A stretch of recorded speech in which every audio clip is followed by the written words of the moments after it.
Looks like it might be.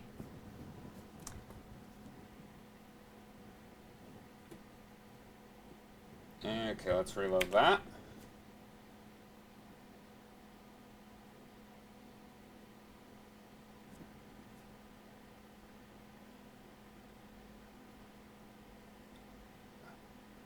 And we're up. Perfect. So, if you're here from the YouTube page, then you already know that this very unfortunate GT730 is gonna, well, get seriously abused with a soldering iron. But, you know, if you're new, then that's exactly what we're going to be doing. I'm going to be attaching this right here, the RX 480 VRM, to this right here. And the first concern for me with this is this has to be attached such that, well, this still fits in a system and there's still an LN2 pop behind it and all that. So let's, you know, get right to it, and after that it'll mostly be just me modding. So here's a mock of the setup that this will be in. No power supply, it won't power up or anything. I just want to check if the card will fit. Now my idea is, because I noticed there's like there's a couple empty capacitor connections right there, which are right behind the core. Those are for V-core. Those would be really, really good for like good solder points, because they're as close to the GPU core as possible, which would be amazing if I could actually attach power lines right to there. But the problem is, that means I also have to somehow manage to shove the... Let's see, get that off. I need to manage to fit that with the LN2 pot right here, and then this space over there. So I'm thinking it might go like that. That actually isn't that bad. That might actually work. And I'm not going to be test running it on this system because just, yeah, it's just for fitting. It's going to be really awkward though. There's that I/O stuff roughly there. Right, and the pot's going to be, well, that's actually, doesn't matter where that's going to be. And that's not too bad. I mean, if I could tweak it over this way, then I'd actually have more access. But that's about, that's not that far. That could work. That's V-core. Okay. You know what? The thing about the GT730 is it's really low power, so I might not need that many wires. So I'll just go with the first idea, and I'll just have it straight up like this, and then I'll have to have a fan here for the... Actually, this won't need a fan. This is so overkill. This is from a RX 480. Okay, let's pull this out, and let's just go right for it, because I've already tested if the card functions and all that. So onto the workspace. That's going to be really, really bright, and actually I'll have to put you on the... Where's the cable stuck again? There. Put you on the box. Damn it, catch. There. Hop. Ta-da! So we have the card, and yeah, so there we go, and I'll just bring over the mouse so I can change focus and all that, because that is it blurry? I can't actually tell.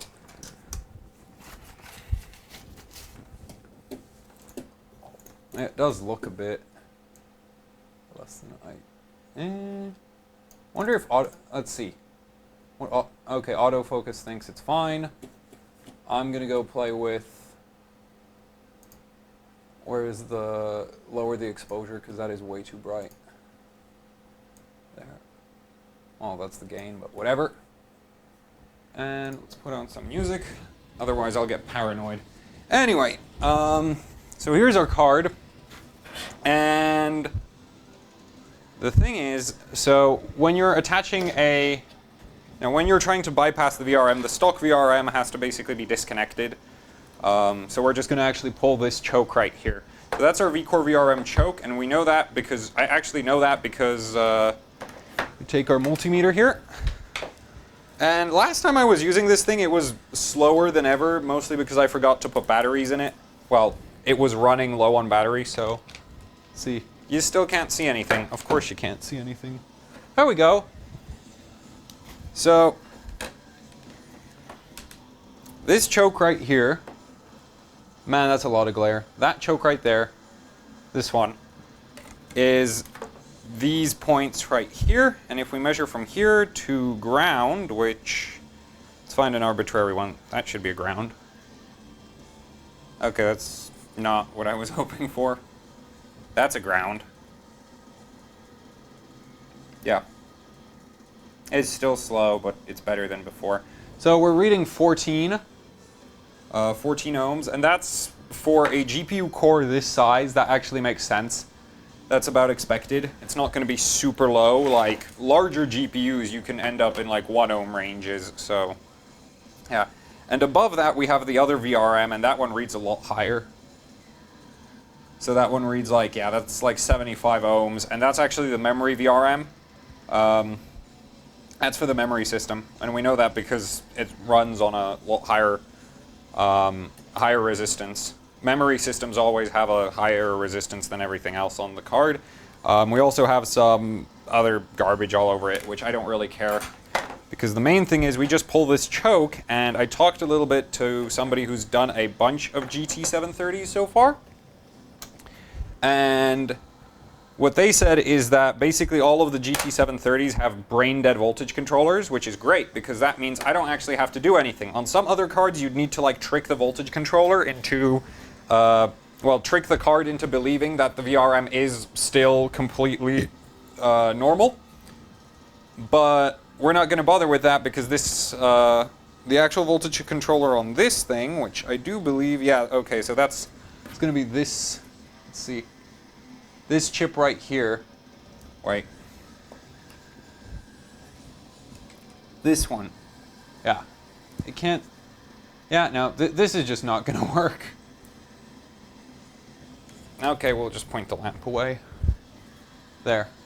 So, this chip right there, that's our voltage controller, and that's a Richtech, what is that? That's an RT8120A. Either way, it's dumb as a brick, and we know it's dumb as a brick just because of the package. It's an 8-pin package. These things barely, like, they are the absolute bare minimum of components to make a working VRM. So I don't actually have to worry about it complaining when I pull the choke. It's basically just the VRM is not going to work, and this is not going to be able to tell the GPU about it anyway.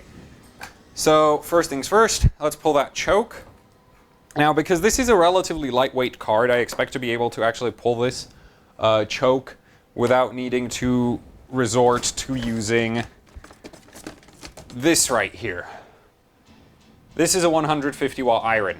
This is what I use when I'm working on something like a GTX 570 because that card is like a gigantic heatsink, and if you want to get anything coming out of those larger cards, you need a lot of contact area and a lot of heat.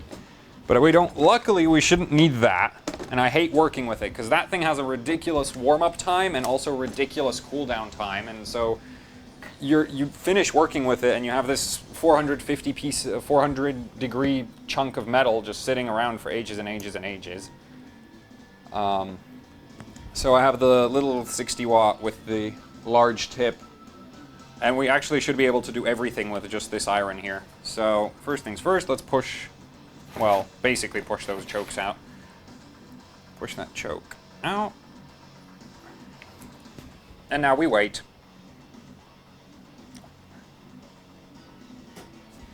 Because otherwise this is just, yeah.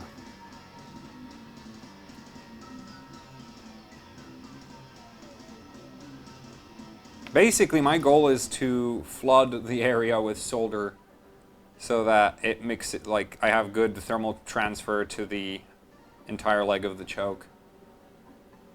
Based on the fact that this is, yeah, okay, looks like, yeah, okay, that looks like it actually wetted, but I'm gonna have to, yeah, okay, so one side's good at this point.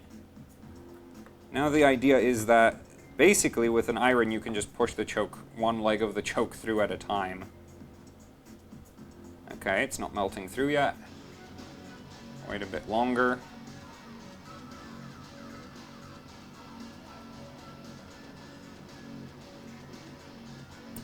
There we go. It went through. There, so the choke, yeah, you can't really see it, but it came up a bit. And basically the idea is, so I forced through one leg, now we get the other one, and then we start alternating between them while I start pulling on the choke from the other side as well with a pair of pliers.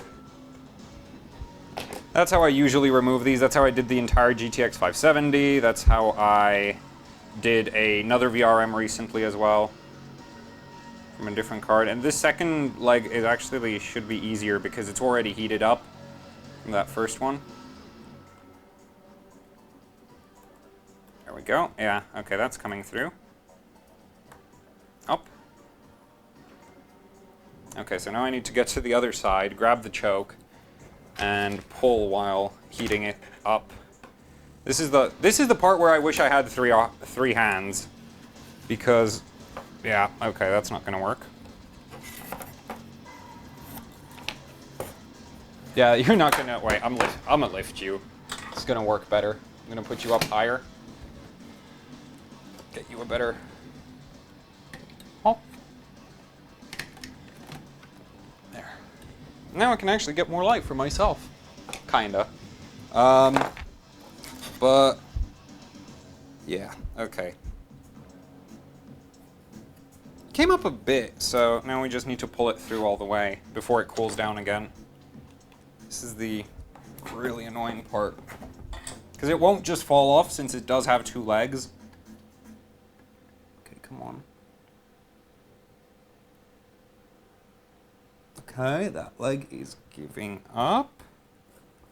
Now let's take the other one. Come on. Come on. Come out, you stupid thing.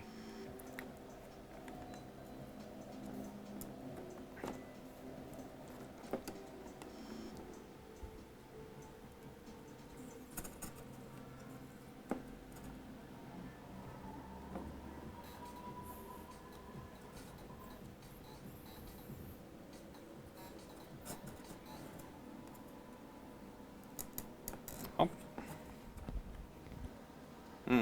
Yeah, this is... It's kinda... Oops. It's kinda coming out. You can see it's now askew, but yeah, it's still got a good way to go. Not really held... Oh, and I actually cracked the entire casing. Yeah, that sometimes happens. Doesn't matter. I have other chokes I can potentially replace it with. What value is this anyway? Oh, this is a 30. Yeah, I actually have chokes I can replace that with. So, that's not really a problem. I have plenty of spares if I ever wanted to put this card back under its own power. But, yeah, this is a pain. Let's see.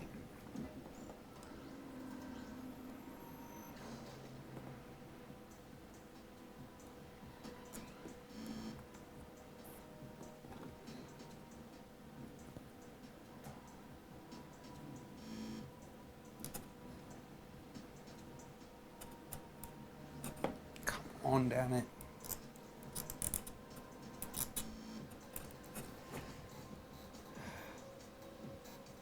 Actually, if I get the casing off...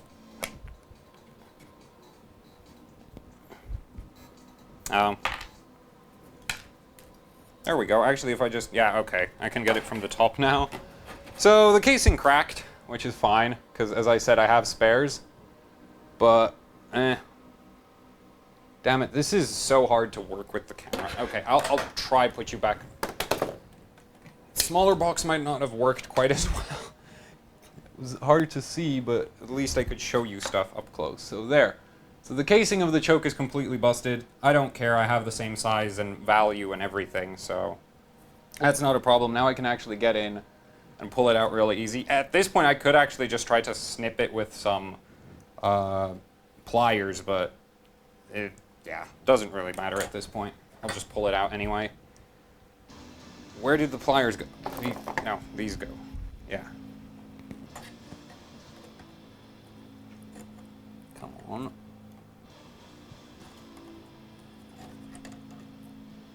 I was hoping to actually keep this one, but doesn't matter.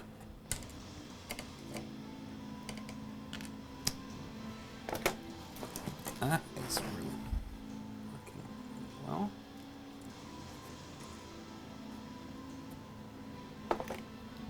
I might actually end up cutting it out just for convenience. There we go. That's one leg. Oh no, come on.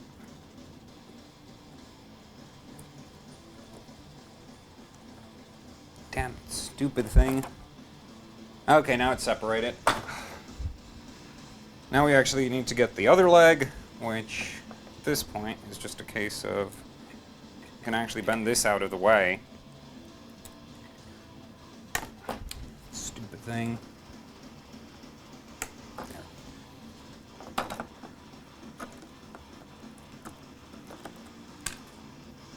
Yeah.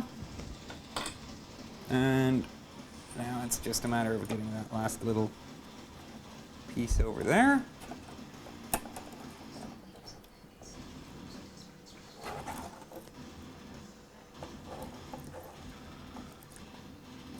Those capacitors won't be happy about being this warm for this long. Let's see.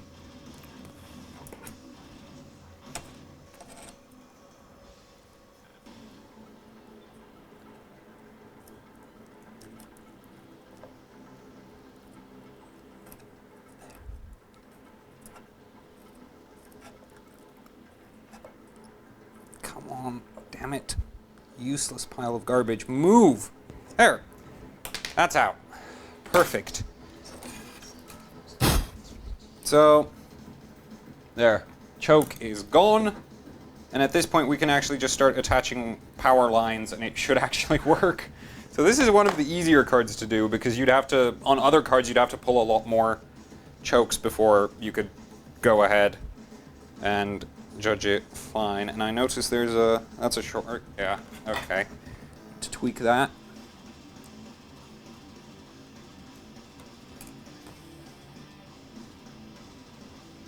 That should be cleaned up at this point.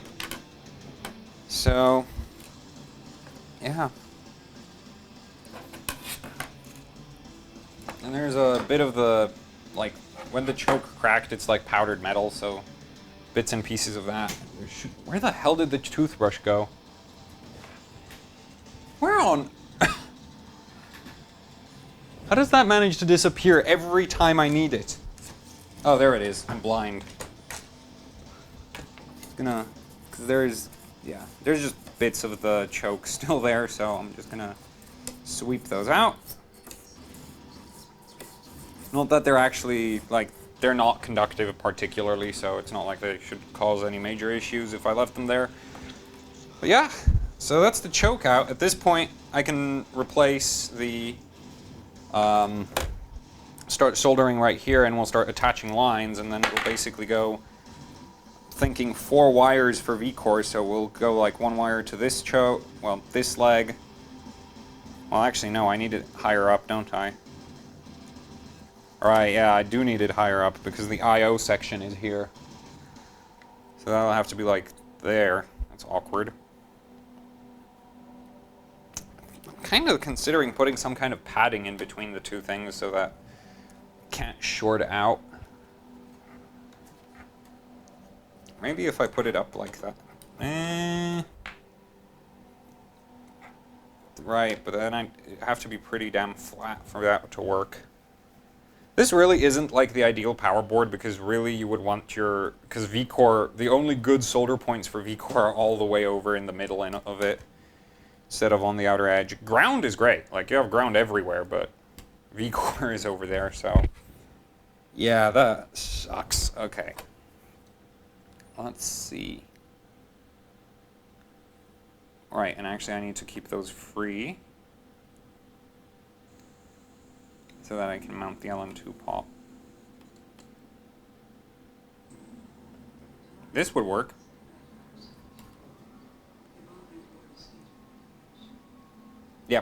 I think that'll work. Let's see, do I have lines that are long enough? There. That would actually work. What is that? That's vCore. Great. Alright, I just need to check how the capacitor legs on this are. Just make absolutely sure, because if I pull ground to vCore and then pull actual vCore to... Well, yeah, if I ended up with ground and vCore on the same plane, then that'd be garbage. Okay, so it's about 85 ohms for this not connected. That leg is indeed ground. Okay. So, I'm going to attach that yellow line to this first, because I know where on that we're going to go. This should be really easy, because I've actually had, I think actually these lines themselves, these wires connected to this once already, so.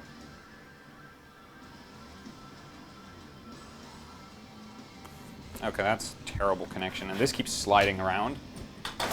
I'm gonna go get some blue tack to hold it down for me. I'll hold it in place. There we go. Just put that on the heatsink here. And now it won't run around whenever I tack it. So, and at this point, I don't want to hold that.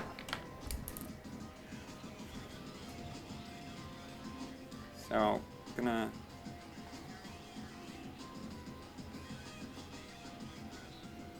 Yeah, that looks like a decent connection.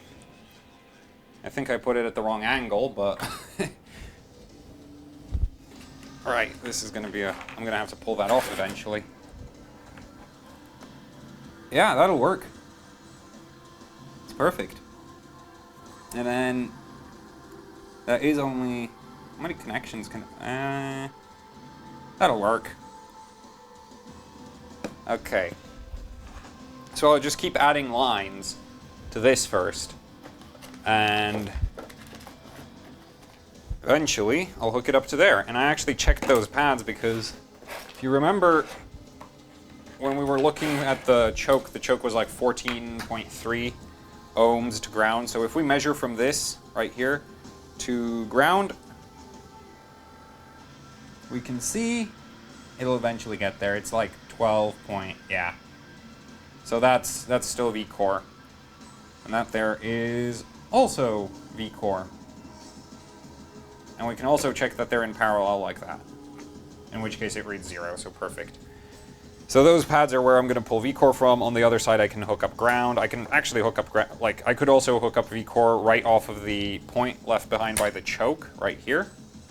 But the problem is with the orientation of this card, unless well actually I could put it like this.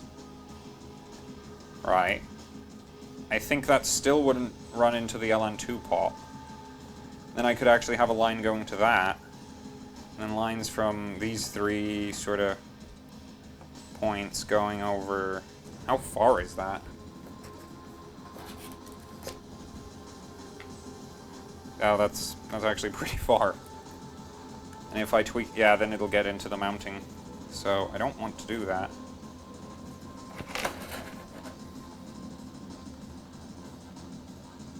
That sucks. Kinda. Kind of a problem. Probably fine. There. And all the other ones. Alright, and that's gonna fall over. That's fine. I can tweak it once it's in the system. Let's see, that would go like that. Actually works out fine as well.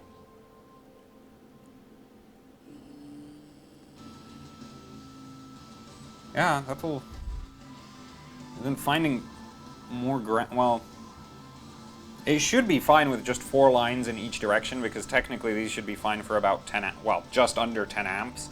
And the GPU core on this really isn't that power hungry, but the more wires you can hook up, the better your voltage stability, so I'd like to not have to be like, oh, there's only 3 of them or something. But yeah, this looks like it'll somehow not fail instantly.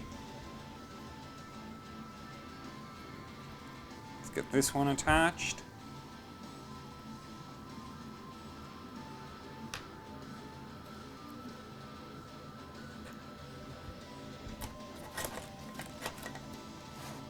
That connection is really...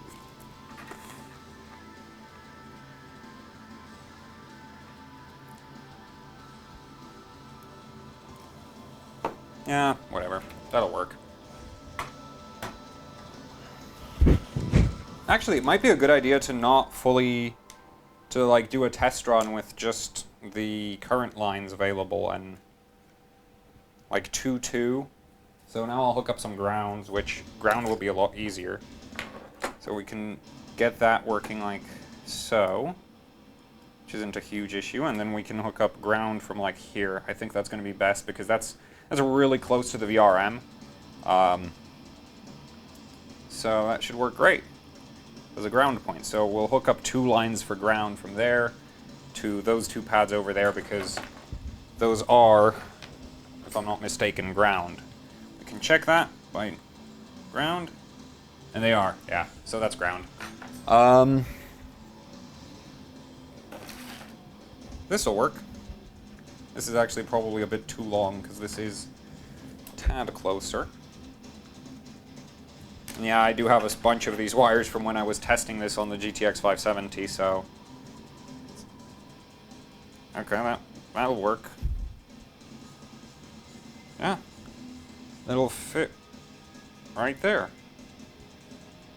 Let's attach that.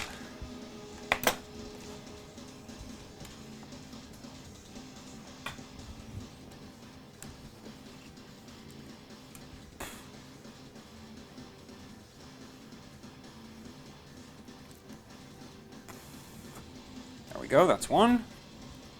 This one's a bit long. I'll try find a shorter one. There should be one. Oh, these are all long, right? Because I was pulling these all the way over the capacitor bank on the GTX 570. That's why these are so freaking... whatever. I can always...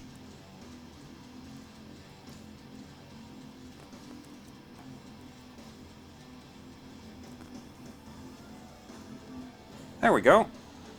Because I can just always bend them into position. Let's see. Because at this point, I might be able to hook this up, and then we can try fire it up, which, if you can observe, that'll actually... Yeah, that'll hook up. Like garbage, but it'll hook up.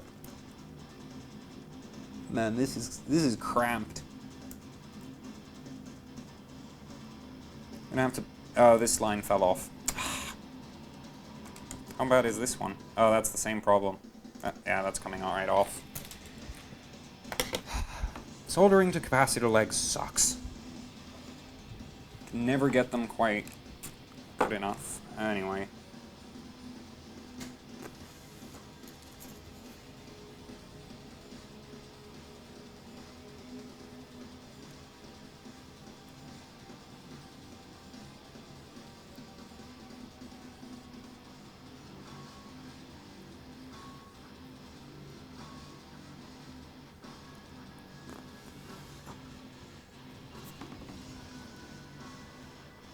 I can never get these damn things to wet.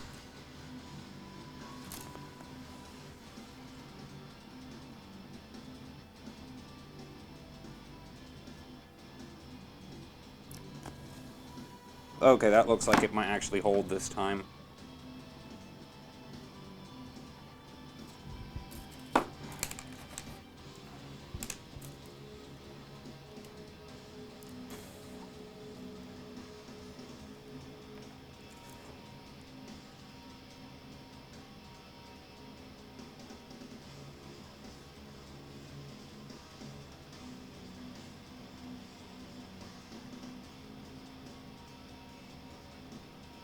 It's just, yeah, I got one side, but not the other one.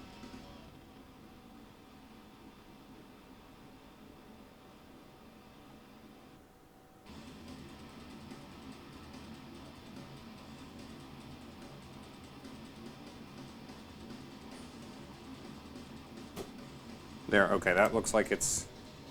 Nope, only a little cap on it. That...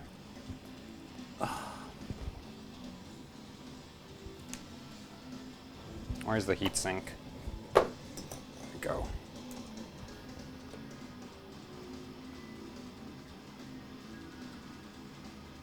why, but it's like the solder already on GPUs, no matter what I do, is hard, really, really hard to get it to combine with any new stuff.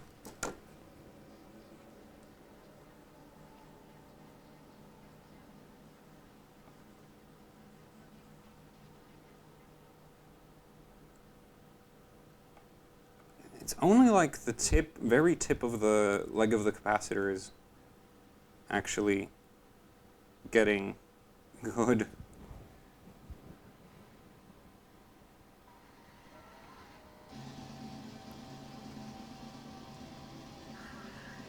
It's just not transferring heat. Damn it. Well, let's see if this holds better than last time.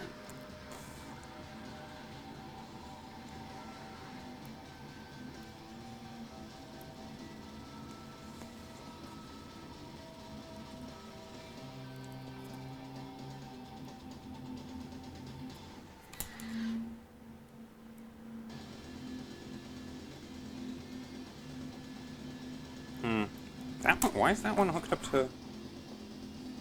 They're all the same direction. So why is that one hooked up to ground? Oh well. Clear that and get the one... And I could use this one.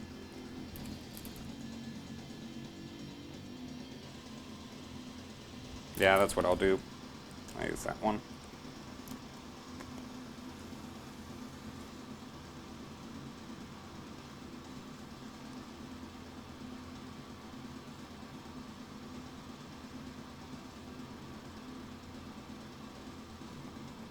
Nope, just won't.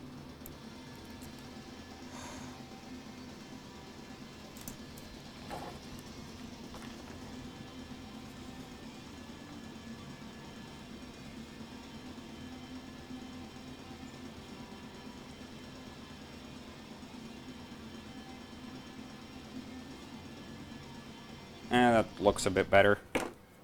Looks like it might have actually finally transferred. This is open.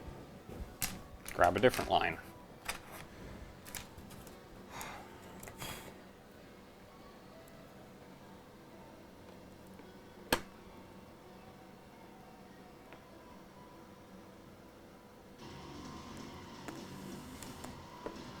There we go.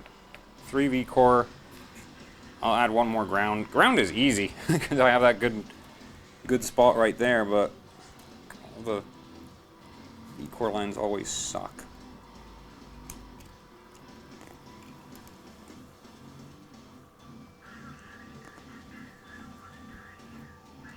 There we go. And yeah, let's hook this up.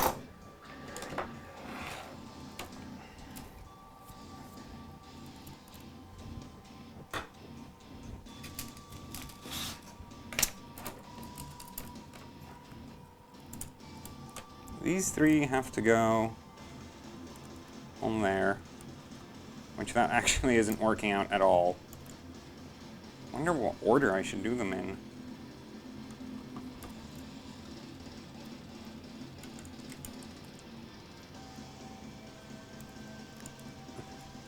Might actually have best luck just doing the ground lines first, and then trying to fight the V-core.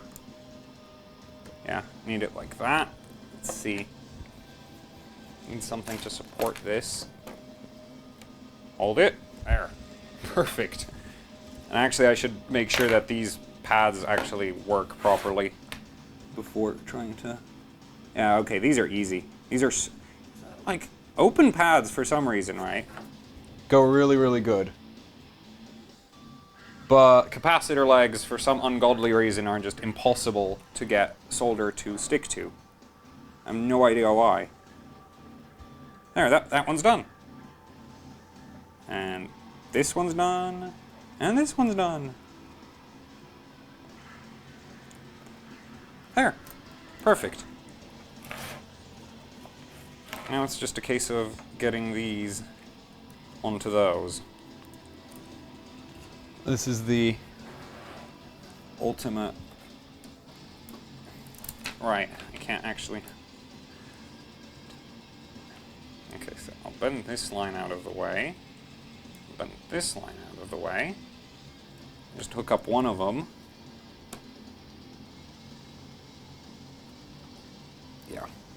Yeah, that'll work.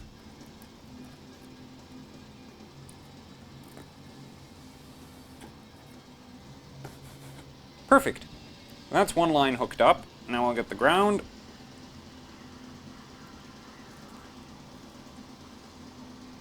That's one ground. This wants to fall over. Okay, it won't. These aren't long enough. I'm stupid. Of course they're not long enough. Okay, I'll get longer yellows. There. So, let's get that.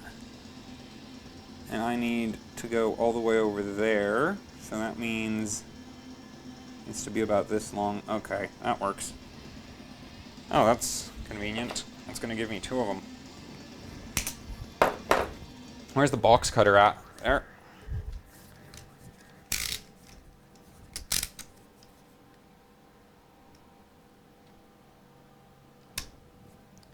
It's one end.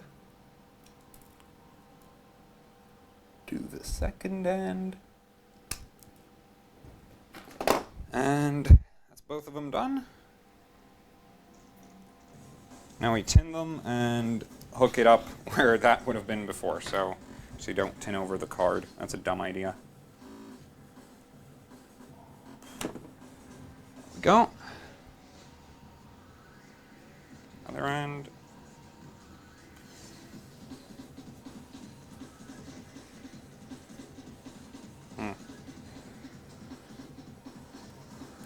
Yeah. Perfect.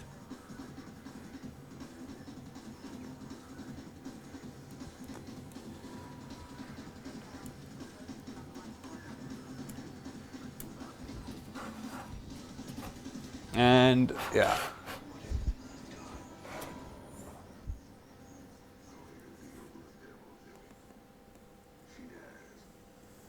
There. So that's our, and then, I mean, I'm pretty sure those capacitors, the little ceramics in there, which you can't see. So now it looks like this, which is awful, but there's tiny little ceramics in between that. And I think I'll just grab, they're probably the same orientation as those pads. So I'll just check that, and if they are, then I can be even less careful. And they are, so perfect. That's really convenient for me.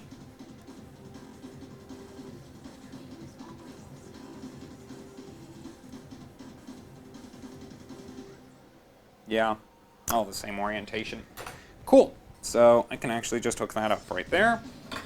But first I need to tin the capacitors. And these are the ceramic ones. This variety isn't a pain. It's just the through holes, for some reason, sink a ton of heat. There we go. Messiest soldering job in history. Actually, no. That would be the 570 power. That is probably the only card that had a worse soldering job than this right here. Come on. Hold. There. Third line attached, and now we can finish off the grounds, and this is ready to fire up. Actually, I think I see some more grounding candidates. So let's check. This should be... Oh, this turned off. Huh, that's not ground. That's interesting. What is that?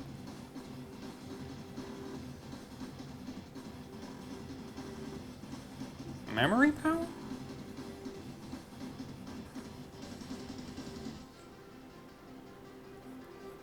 Okay.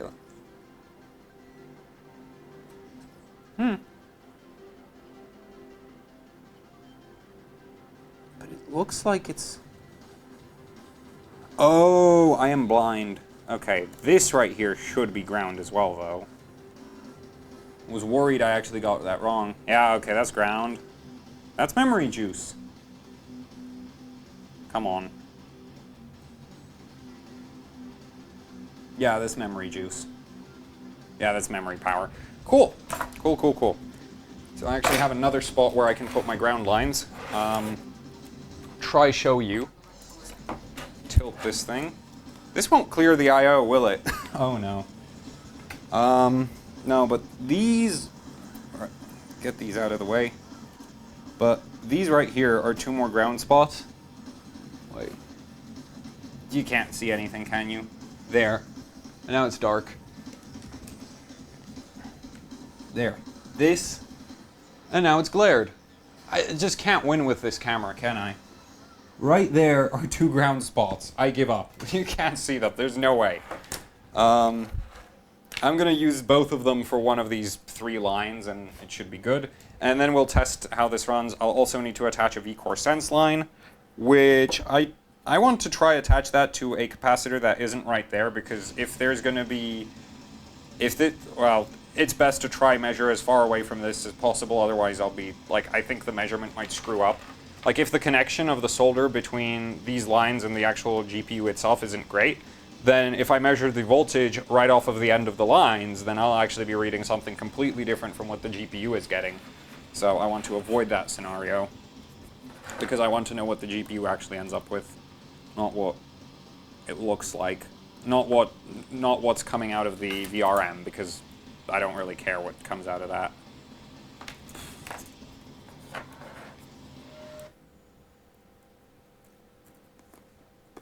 There we go. Those 2 pads work great.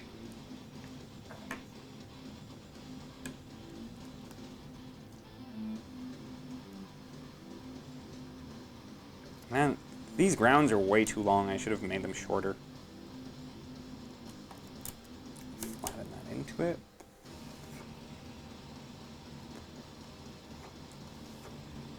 Huh. 3 grounds. Those are awful. Those are absolutely disgusting. That looks horrendous. But this is not falling off anytime soon, and it should not blow up. So I'm gonna go move a computer that actually functions onto the desk, and we'll see if this fires up as is right now. Wait, I need to attach vCore. Right, yeah. One more thing I need to attach, which I completely forgot.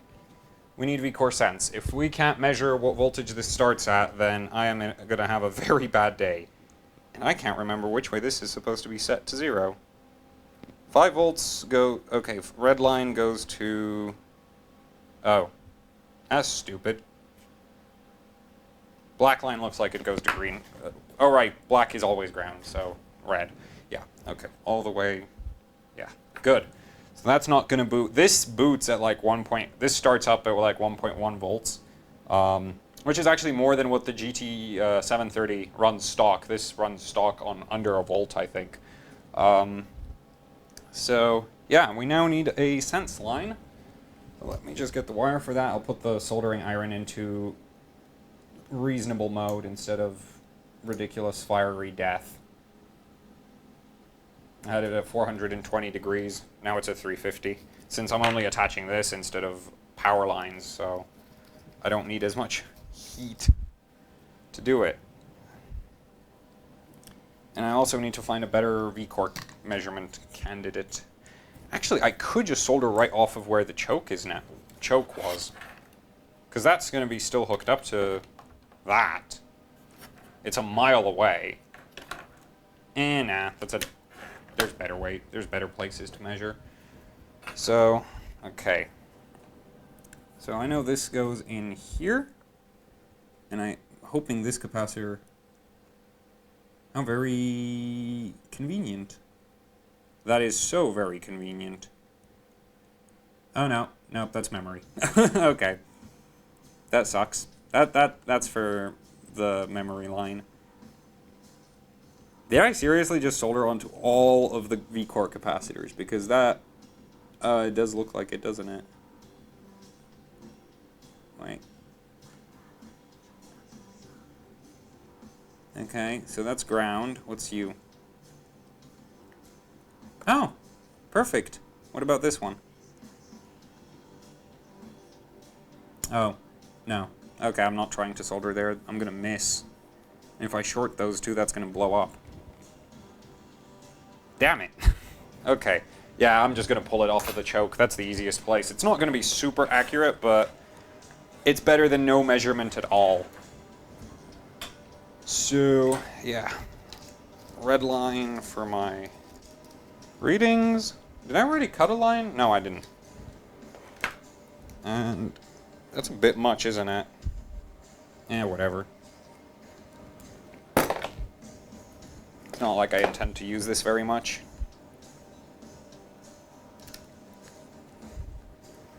It's one end.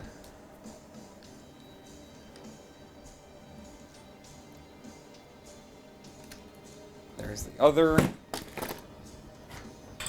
Tin them both, attach it to the old choke position, and I have that backwards. There we go.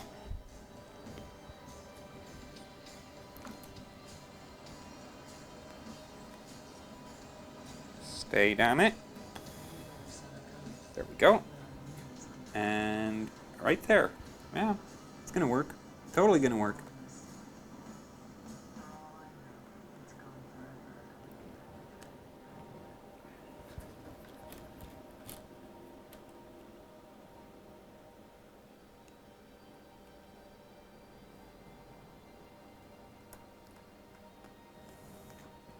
There, that's hooked up. Oh, right, there's no resistor on that. Damn it.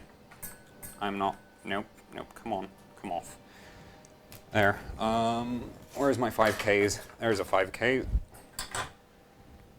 So since this is a V-core line, and I really don't want that shorted to ground, we're going to put this right here, especially not with the RX 480 VRM hanging off of this. That's just... this... If the single phase that this originally had wasn't enough to cause problems, then the RX 480 VRM definitely is. So, trim that. Both ends.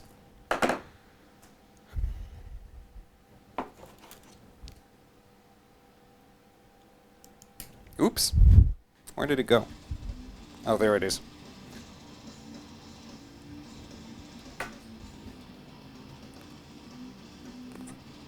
That's the wrong side.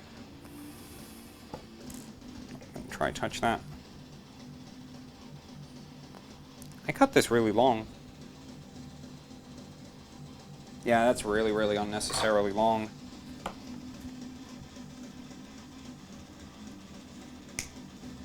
Shorten that down a bit.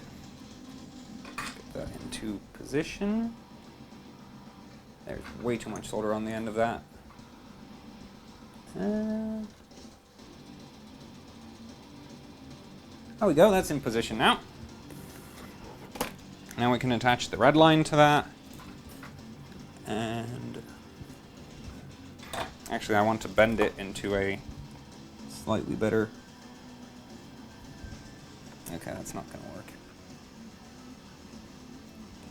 There we go.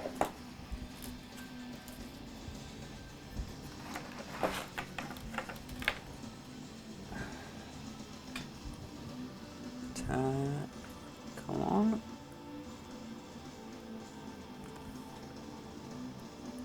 This is way too hot again. That's a horrible joint. That's terrible. That is so bad. Oh well, whatever.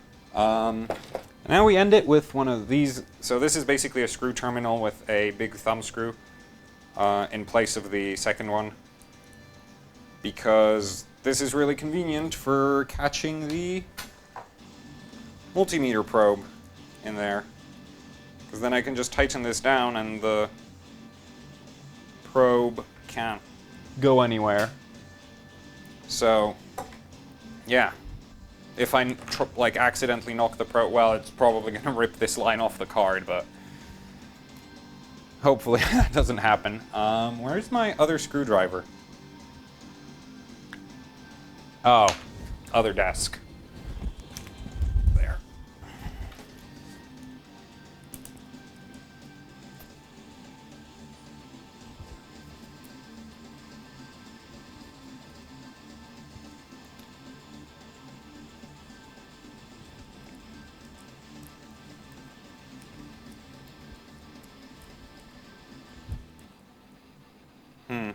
The end on this is too small. I'll try to bend it into something that I can actually... It's not catching the... this wire's too thin, so... Try to bend it into something that I can actually catch under the screw terminal.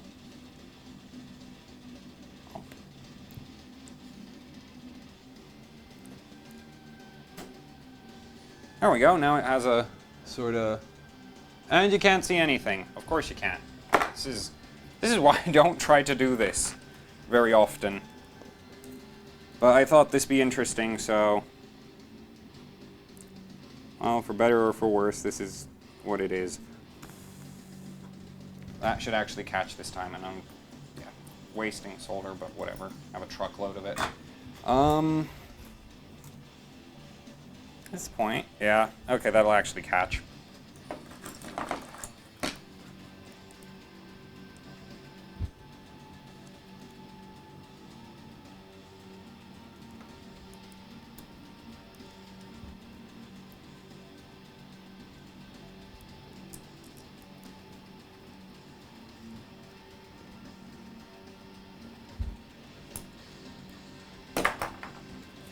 Nope, that's not going anywhere. That's good. That's attached. This is attached. We now just have to reattach the heatsink, which this is Gigabyte's idea of a heatsink for a GT730. It's like some bent aluminum. It really doesn't, like, this doesn't inspire confidence, but this thing actually runs pretty cool on this. So, yeah, and we shall see. So, on the stock VRM, which maxes out at 1.1 something volts, this card was hitting like 1300 core clock. From what I've been told by other people, a good OC for one of these is like 1.33 volts, 1500 megahertz. So we'll set it to 1.4 volts and hope for 1600. Though I think the cooler might actually get overwhelmed at that point.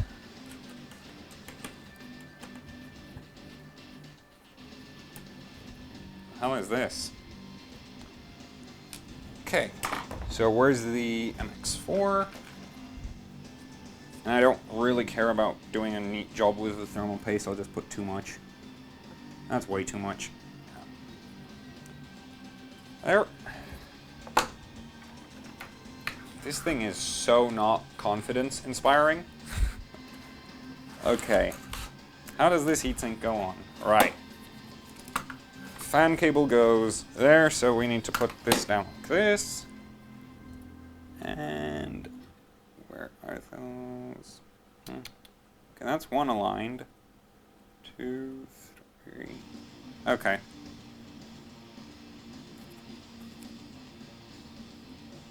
Where's my screwdriver?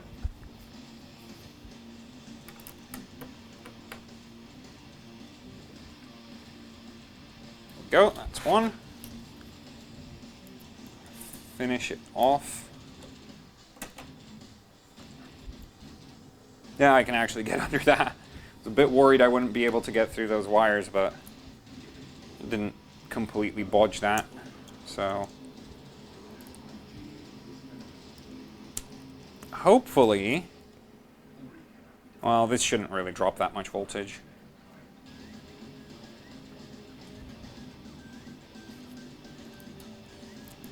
I shouldn't actually need, like, I was considering maybe adding extra capacitors to the card, but this is an RX 480 VRM.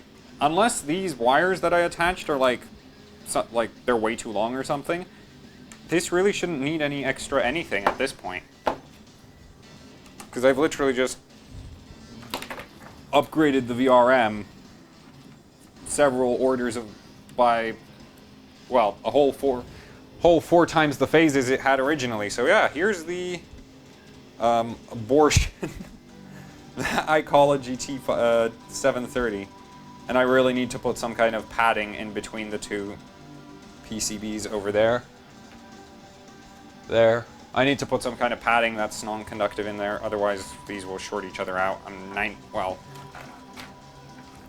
pretty sure that'll happen, so. Well, this is still relatively mobile, so that's good news for the mounting part of this, but one problem with using Blue Tack to hold things down for you is it also picks up everything on the desk, so. There, that's out. And let's see if it blows me up. Actually, yeah. We have a V-core line, so should be good. Put you back on the camera tripod. There. And I'm gonna actually have to... So as I said earlier, this isn't an actual setup that we're gonna be running, so I'll just lift this off, move it away. Actually, let's test fit first, because if I can't actually mount this, then obviously it's useless. Oh man, that's gonna be tight. This wire is... There. That's gonna work, I think. Okay, yeah, this... Man, I wish I could just rip the I/O section off of the motherboard at this point. Which wouldn't actually be such a... I mean, at least the audio part, I'll just tear it out, but... Yeah, that is awful. That looks really, really bad.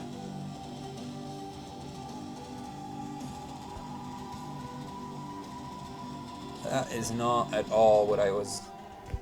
Now I really wish I hadn't bought an ITX motherboard for this competition. Because that is cramped. That is terrifying. There's like no space in there.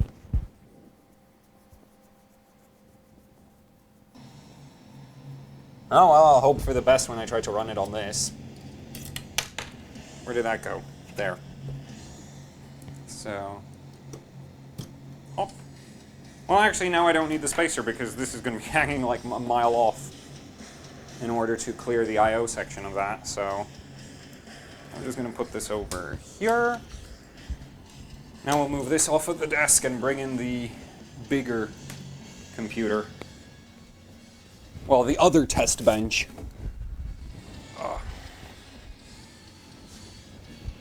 We need this line. Power for it. Try not to get the camera caught on it. Move that, move this. Why is there a razor blade? There we go. Oh, this thing is heavy. Holy shit. There, that's the X99 rig.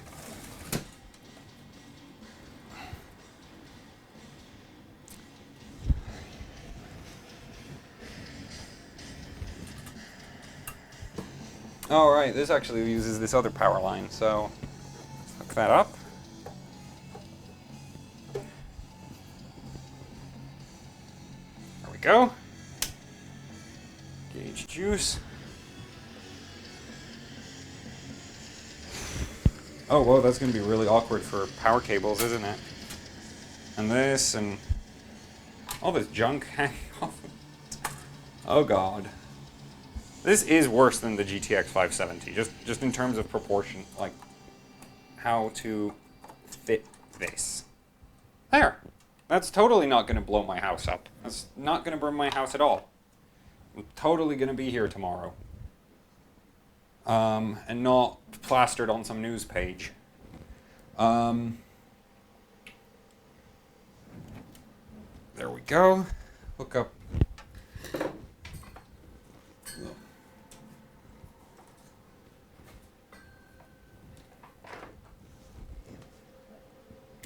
Set that to voltage.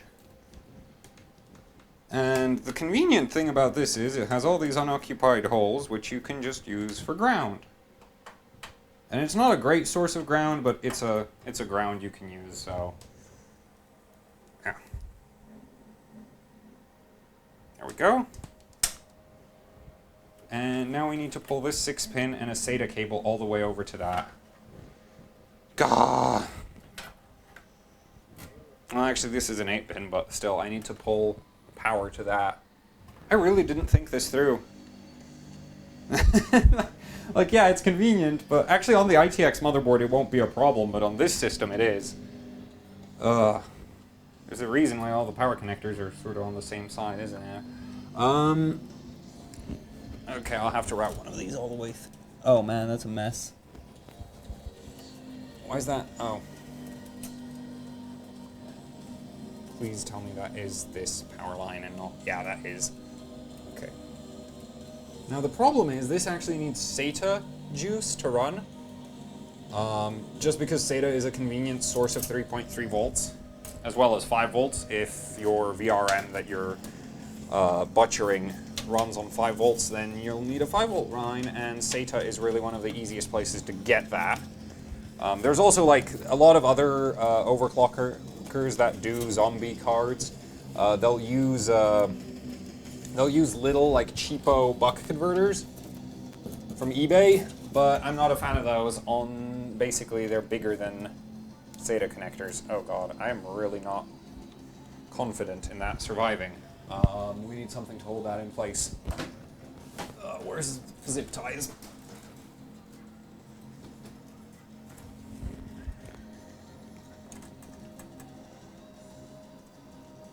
I really hope there's not a short circuit against the motherboard. That is so not yeah, that is terrifying. Okay, we'll just put some blue shop towel in between that. That'll stop it from touching anything too, well, hopefully won't touch ground thanks to this, so it's my main concern. As long as I don't have voltage going to ground, then everything is fine. Fortunately, there's an overabundance of ground in the entire I/O section. There. That will... yeah, that's fine. It's not touching the RAM sticks? No, it's not. Good. This is one of the pretty bad ideas I've had. Actually, I don't know where I should have mounted it otherwise, because for the LN2 pot to mount, this rear mount that I have right now is actually really convenient, because I don't have to worry about clearance on the front of the card. And I already know I can mount the Raptor to this. I've checked it with 2 screws instead of 4 because the mount is rectangular, so it's going to be great. I'm going to be really surprised if I don't crack the GPU core while benchmarking, but hey. I'll attach that there. Where's the blue tack?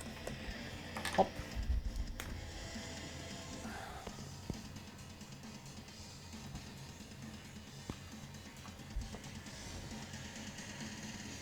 Yeah, that's all the way to red.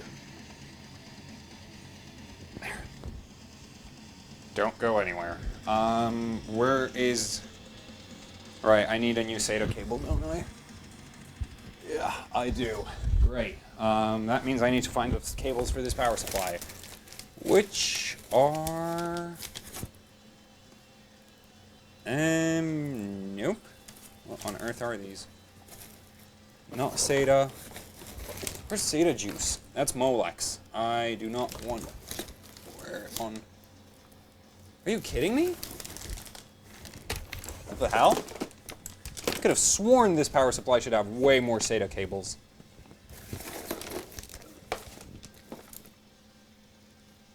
That's all GPU. GPU. More GPU cables.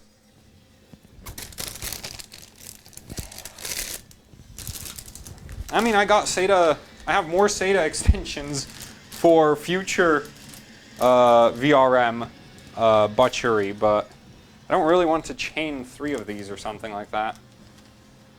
Because there has to be more SATA cables. I must have just put them somewhere. There is no way that... Because this can't possibly be on more than 2 right now. That's on the fan. What's this? That's a SATA line. What's it for? What's it connected to? Oh, that's actually completely unconnected. How convenient. We have SATA. Oh, right, because I was testing the 570 on this once. Okay. Let's pull that through the back.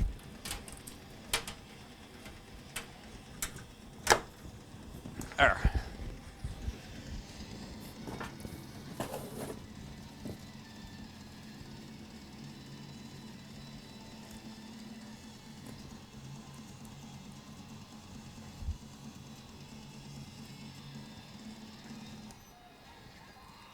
I'm gonna have to attach, yeah.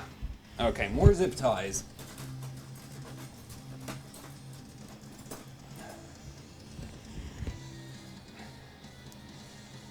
This is the messiest thing I've ever built.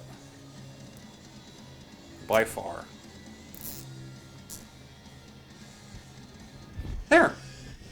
And then we press the power button, and if everything went right, I don't get blown up. Let's get our voltage readings. Can you see them? No, you can't. Can you see them now? No, you can't. Wait, add some light. There we go. Okay, right now it's reading 87 millivolts. That's just normal. There isn't anything I'm forgetting, right? That has the 6-pin and the SATA. Well, moment of truth. Oh, right, display cable. That would be a pretty bad, and keyboard. Mouse and keyboard and display cable. That might be a good idea to have those attached, otherwise I won't be in control of the system. Won't be able to do anything once this fires up. Assuming it fires up, and not in the, not in the combustion sense of fires up. Okay.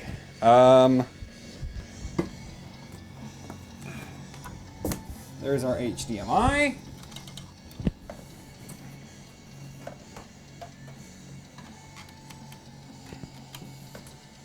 Start placing bets, people. Okay.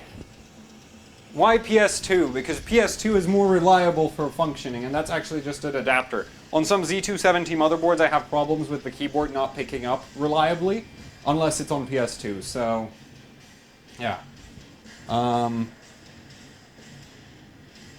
Well, what do I pray to? I don't think I want to pray to electrons, because those would be the thing that would blow me up. That's a terrible idea. Let's see. I'm not going to really pray to any engineers, because this is an insult to engineering itself. Hope for the best. Here we go. And actually, I want to see the voltage before you guys. Oh, I'm not dead. I don't smell fire. That's good. 4F, 9A. This motherboard has a pretty long post. 79, 91, 95, 96, B2. We have display output. Yes! Incredible! It functions. It works. Oh, shit. I forgot to connect the GPU fan. Oh, the cord didn't overheat. Good. Oh, whoa. I forgot to hook up the GPU fan. But it turned on. So let's hook up the GPU fan and pray for the best. Again. Actually, no. At this point, we know it's not going to blow me up. So that's good. It works. It works. It delivers 1 point. Right now, it's reading garbage. There. 1 point. Why is it... This multimeter is going to be the death of me. Off on... Oh, the ground probe wasn't seated properly. There! Works! We're getting 1.2 volts to the GPU core. We got display output. We got display. Wait. There. Ta-da! It works! The horrific pile of garbage. I can't believe it. I've done this 3 times now. And I still can't believe, and every time it works, I still can't believe it. Okay. So let's run Fire Strike to see if, well, actually not Fire Strike. Let's just run Ice Storm because that's the benchmark for the competition.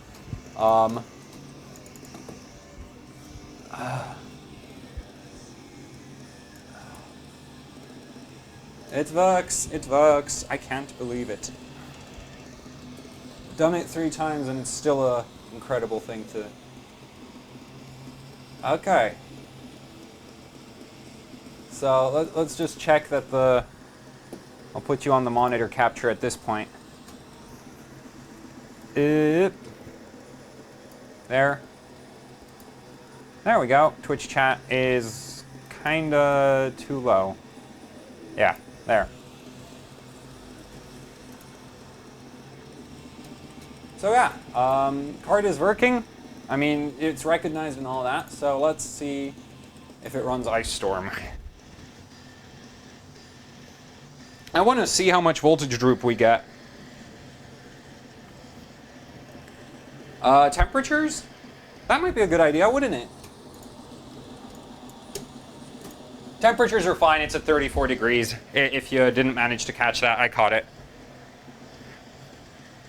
And we're running, and it's drooping. Yeah, it's drooping about 13 millivolts. So you can see. I actually don't know if you can see, but we're getting idle. It was doing like 1.8, and now we're doing like 1.76. It was really not dropping that much voltage. I'm gonna start turning it up. 1.9, 1.2. Incredible, works.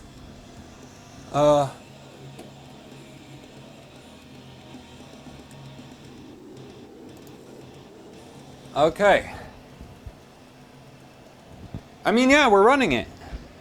And I've actually cranked up the voltage. We're at now 1.21, 1.21-ish volts. It's kind of hot in this room. Open some, get some air. So yeah, Ice Storm is working good.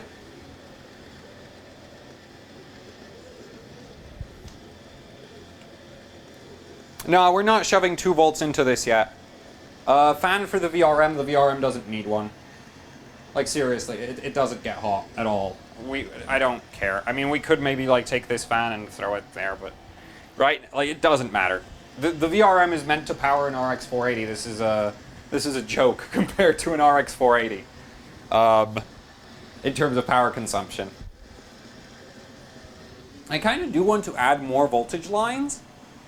Like a whole, yeah, like a second voltage line, like a second V-core and a fourth V-core and a fourth ground. And then it should droop even less. But for now, I think this is fine. This really isn't a problem.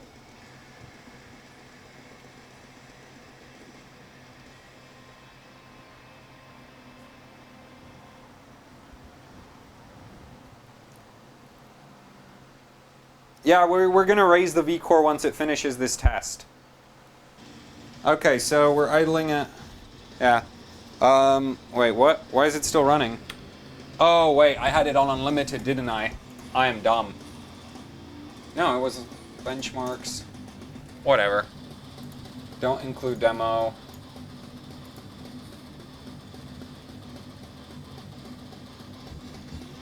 Yeah, okay. So let's get, at this point it really doesn't matter which OC utility I use because we have manual voltage control thanks to zombie power. So I'm going to crank it up to 1.32 idle.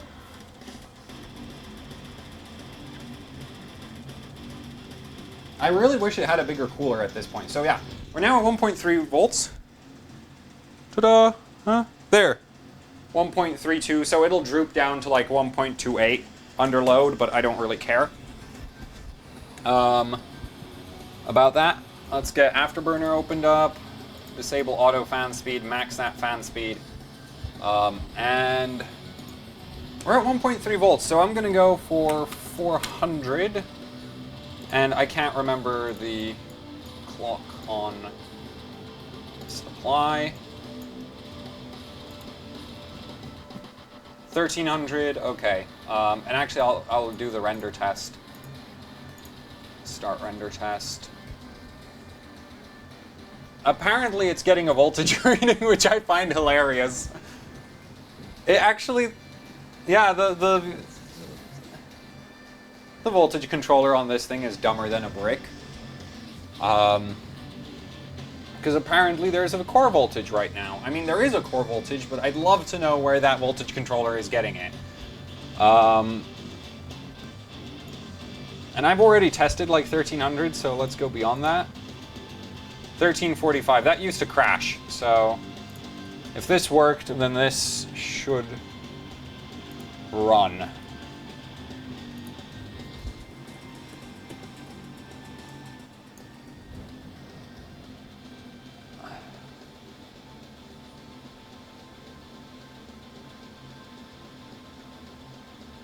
It's not even artifacting, that's a, yeah, and it's drooping down to 1.288 volts under load. So that's fine. That's actually really not that bad, considering that it's hooked up with 3 18-gauge wires in both directions.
Well, you know, it's running 300 FPS, but that's the physics part. Whoa, this really doesn't get hot. This is running like 50 degrees, and I've shoved a ton of voltage through it. The score is a bit low. Oh, that's because the memory is still not overclocked. Don't put that. That's like what it used to do. Let's go for plus 500. So at this point, this is like almost... Actually, no, this is a 50% overclock, because the stock clock on this thing is like 900 megahertz, and we're at 1400, so this is more than 50% overclocked. So let's run Ice Storm again and see how it does.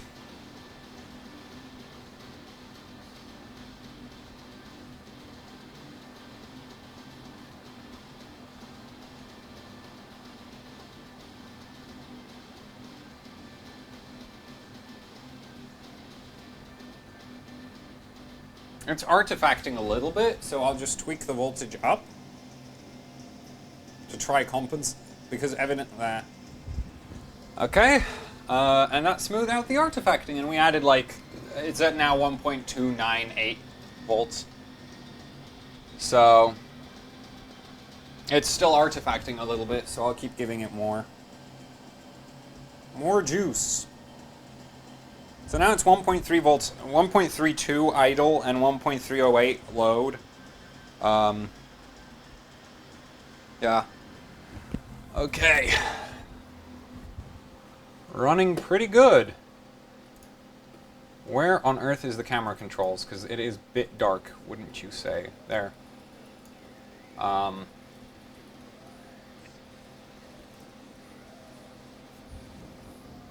it's still artifacting. I don't really care that much about the minor stuff. If it outright crashed, then I'd be annoyed, but...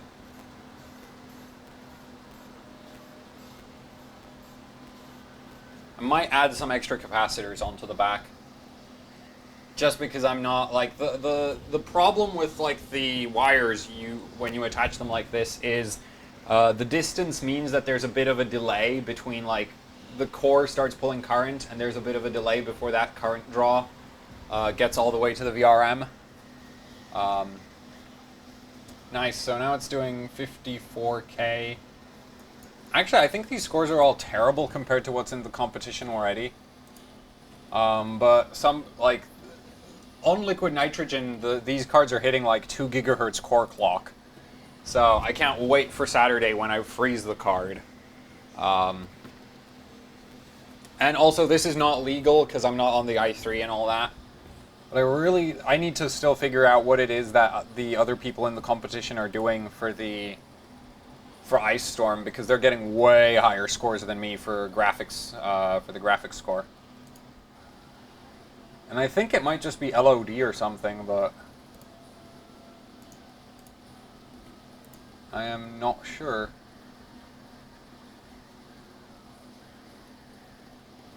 It could also be different drivers or something. Okay. Well, we're almost at 1.33. I mean, yeah, 1.33. So I'm going to actually push it all the way to 1.35. So we're 1.35 idle. And we're going to give it plus 552. Which, if I'm not mistaken, that'll translate to 1454.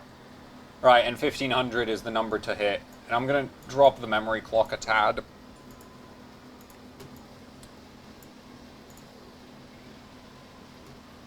And let's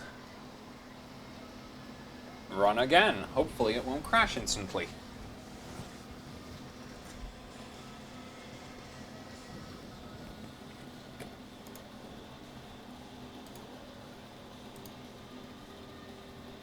Oh yeah, it's artifacting more and more. And yeah, well, it's still drooping about 10 millivolts, so the thing really doesn't use any power.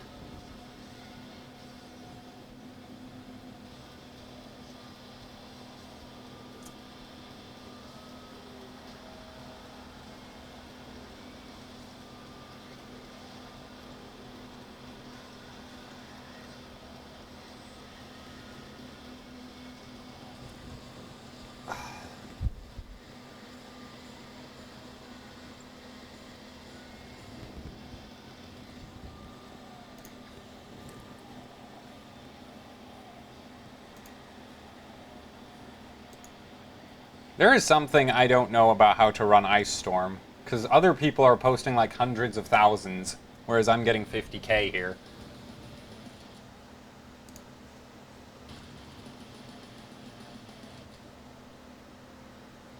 Rules. Might just be LOD.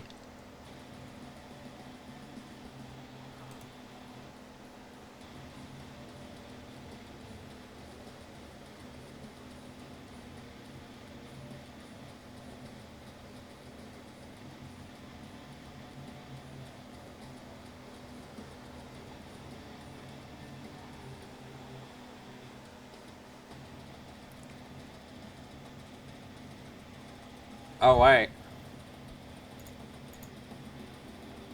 No, I was running 4500. So that's good. Yeah. Okay, I'm pretty sure it can't do, like, in its current state, it won't do 1500. I think it needs at least, like, I still want to add an extra line for V-core and an extra line for the ground. And then also add the capacitors, but we shall see. And I've never actually tried to max out the memory on this thing, so maybe I'm being really awfully cautious here. Let's just hop to like 150 on the memory. Hate these offsets. Also, those sliders are too sensitive, but 1328. Okay, with 1500. You know what? I'm gonna put it to 1.4. I don't think otherwise it'll do it. There, we're at 1.4 now, and let's hammer the poor thing. Run.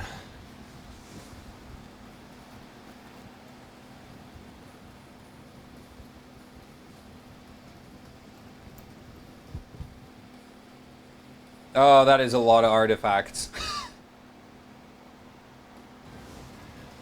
It's 1.38-ish.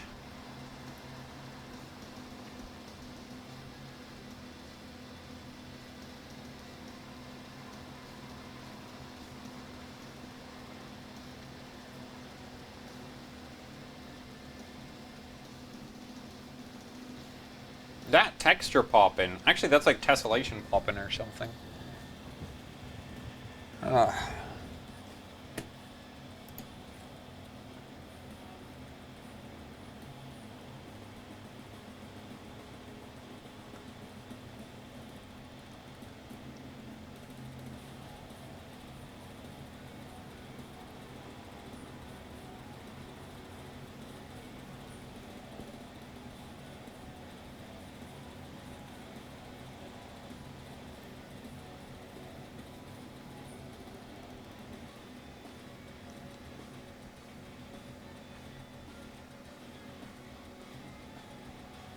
I wonder how the RX 480 VRM is doing.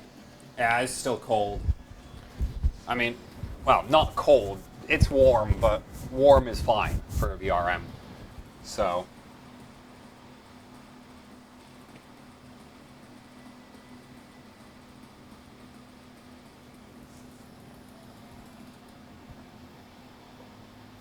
Well, it passed at 1500. Admittedly, it needed a truckload of V-core to do it. 55K. I mean, the score is not really what I'm looking for. I'm looking for it to not crash, and it's doing that. Now that I think about it, there might be a CPU bottleneck. 260 FPS. Though 3D Mark is actually generally really well written, so I'd hope that a 4.4 gigahertz 6950X wouldn't be a bottleneck, but never know when you hit this kind of FPS. Also, this V-core line is like falling off.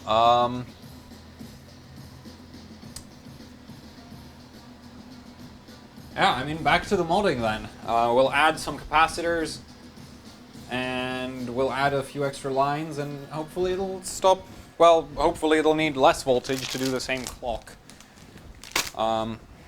Though I will crash it before we turn it off. So let's see how far we can go. I'm gonna crank it really up.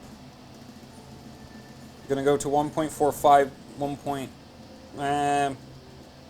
that's 1.46, too much.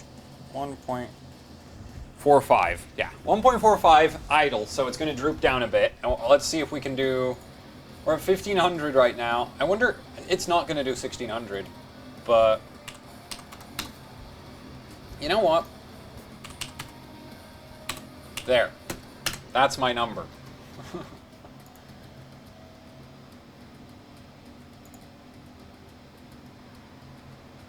1568. I'll also crank up the memory a bit.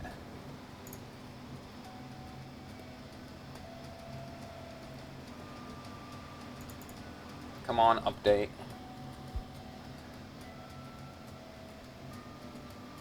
Let's go for it. This should just crash on me. I'll be really surprised if it doesn't.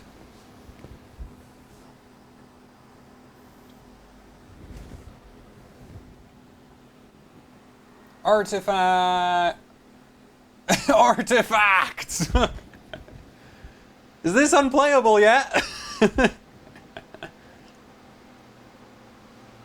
There we go, it crashed. Alright, the driver actually survives that. So this will just kick up back into the... Should. Nope, it's well and dead. Yeah, it reset the whole system. Okay, so we'll power that down, unhook all the wires, and... No, I said power down, damn it. Idiotic motherboard. Turn off.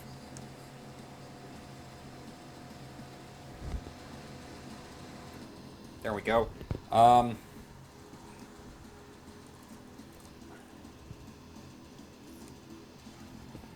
Oh well. That sticks, doesn't it?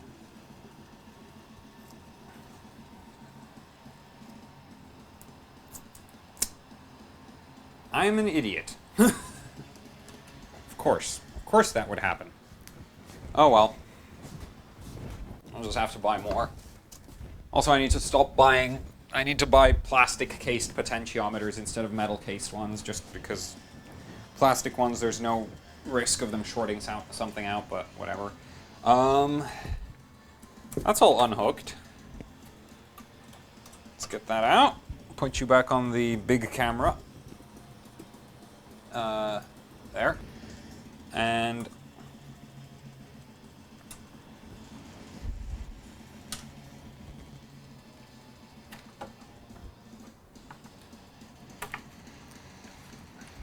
Right. Need to unscrew this. There we go. Free the entire atrocity. The wires have managed to not disconnect, so that's good. There we go.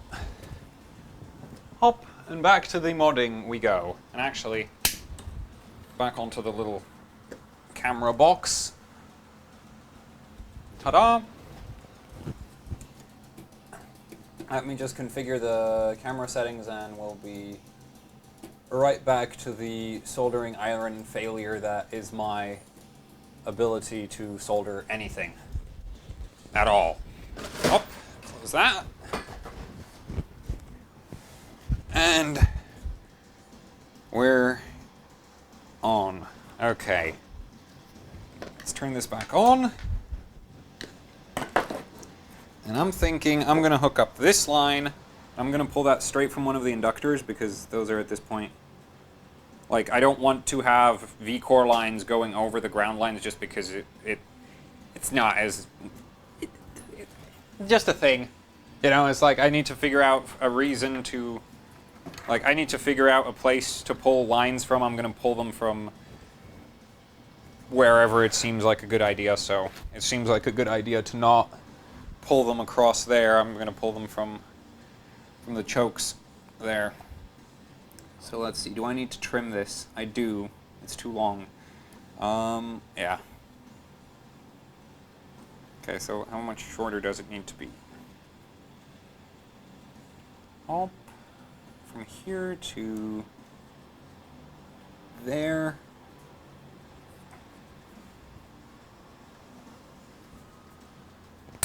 That's a waste of wire, but whatever. I try not to have like little completely unusable sizes of wire cut off, but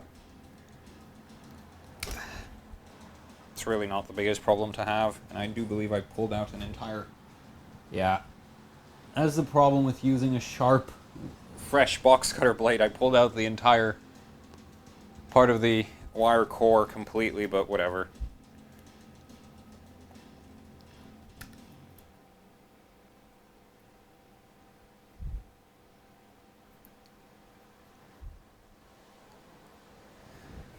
There. So that's at 3... I'm going to go for 400. I don't really think I'll be able to do anything otherwise. Well, we can tin at 350, but... There we go. Up. That's done. And now we can start working on that there inductor leg. And this is going to be just as bad as capacitor legs, just because they are. Actually, this is going a bit better.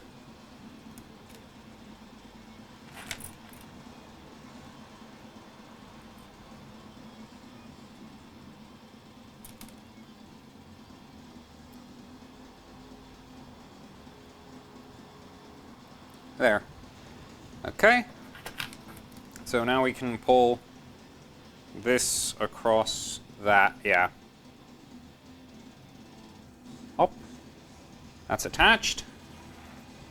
And now, I mean, I could actually, yeah, you know what, I'm gonna tin those, there's more ceramics right over there, and I'm gonna get those as well this time around, so stay out of my way. And let's get this.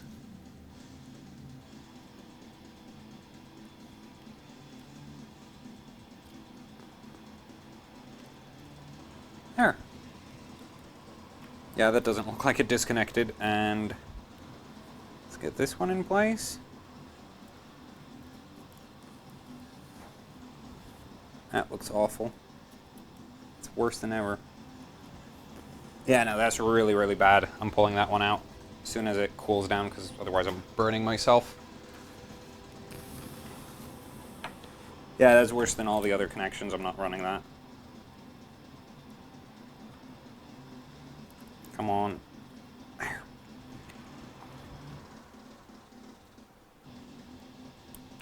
Ow, that's hot.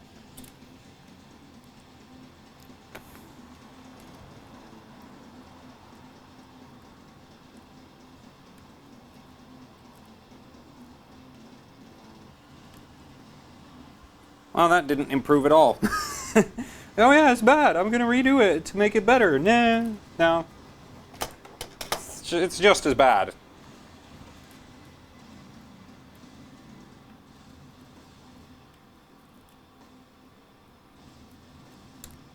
Yeah, still terrible.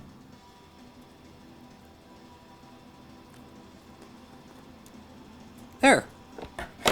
Terrible, but probably works. And that one extra ground line, right? We shall need a ground line. Do I actually have any more ground lines around here?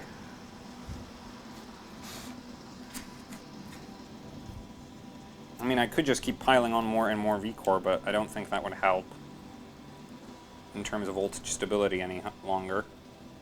Let's see, could I? Yeah, no. And plus, that line, no. Oh, let's take another black, and I'm just going to keep pulling the ground all from here, just because that's going to... Well, I could use this capacitor over there. That's a ground. Yeah, that's a ground. So, if I go... You can actually see this pretty good. This is not that bad compared to earlier, I think. But basically, I want to pull from here. Well, there, and... Well, it's easier to go like that. And...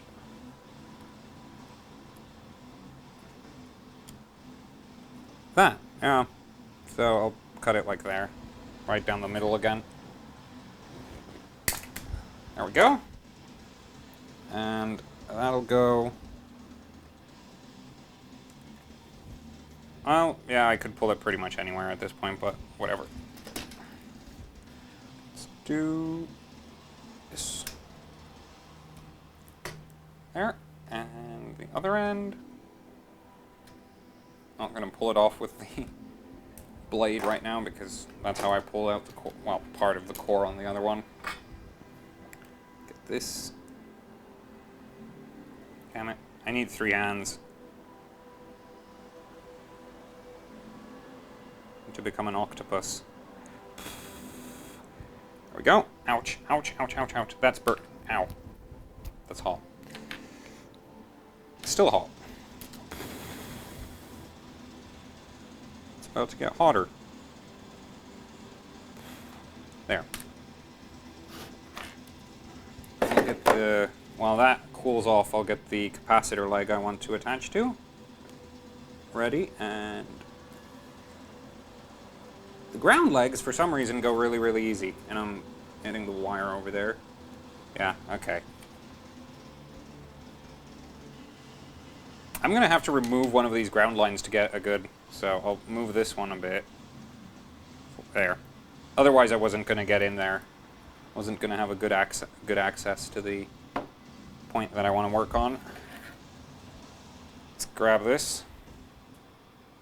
And go for gold. Why on earth do I have...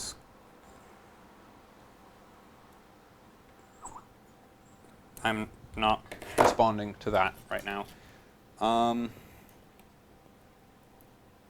And by that, if you can't actually tell what I'm talking about, that's because Skype is going off in the background and...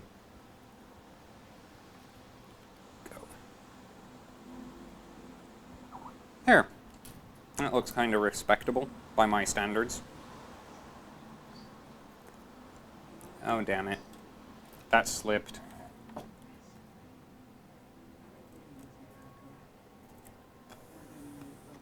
There. That's attached now. So now we're going to hook up capacitors. I really should go mute Skype. When we go back to the... When we put this back on the test bench, I'll take care of that. This is one I pulled off of the RX 480 GTR. One of the ones I added and then pulled off again, and it's covered in plastic because that card was insulated, so I'll use a fresh one. Basically, just need to hook that up into there like that, sort of. These are 1,500 microfarad FP series Nichicons, if anybody's wondering what I use. These are way too big. I've had a discussion with some other people who do volt modding, and generally, if you can be bothered, use more little capacitors rather than a couple, like 1 or 2 big ones, because lots of little capacitors generally have better performance than one giant one. But the main problem is when you use the big ones, you put more strain on the VRM because it has to, you know, recharge them every time they deplete, and since they're larger, they take more energy to recharge. But with the RX 480 VRM here on a GT 730, that's actually not an issue at all, so it doesn't matter. So I think I'm going to want to that go like that. Yeah. have no idea how I'll add a second one, though.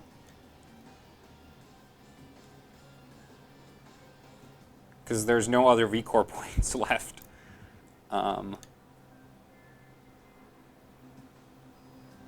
Actually, that ground point is going to be a pain.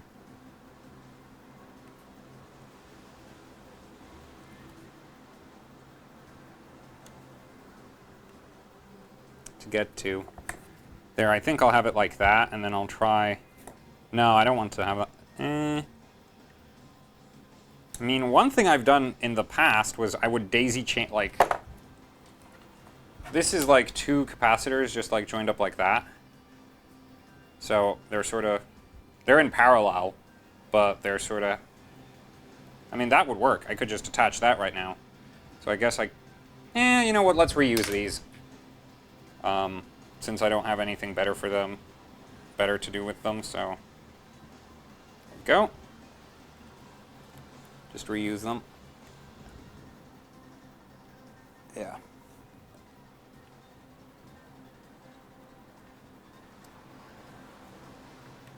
Yeah, that'll work. And I need more solder.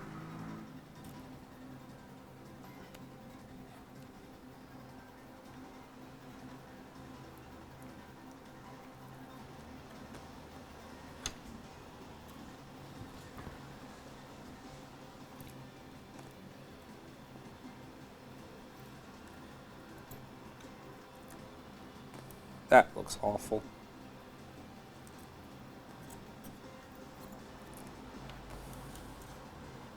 Yeah, I can't get in there properly. Let's try it from this angle. Up.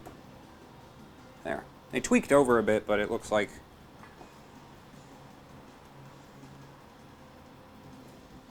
those should be now attached. Let's see.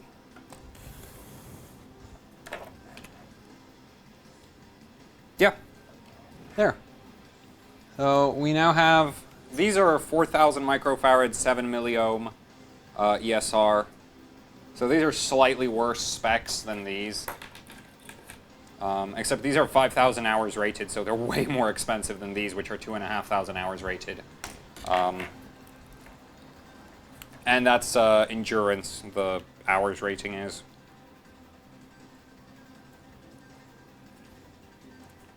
Well, let's put it back in the system and see if it runs any faster. I really doubt it, but who knows? Worth testing. Stuck under a water loop.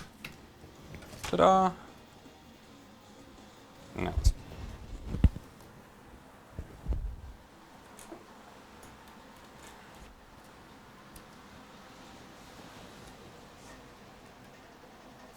How on earth did that get there? Oh, wait, I know.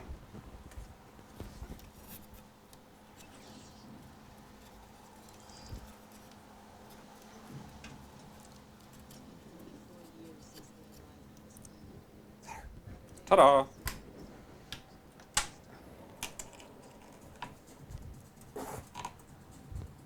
I'm so glad I do not have, like, I rip off, on a lot of the motherboards that I use for benchmarking, I rip off the PCIe slot clips, because otherwise mounting some of these monstrosities would be really way more difficult than it already is. There we go.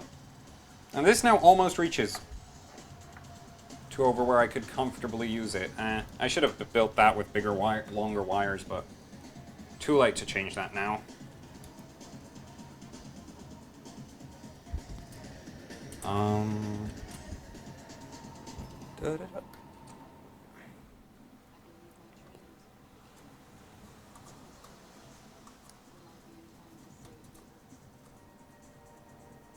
There we go.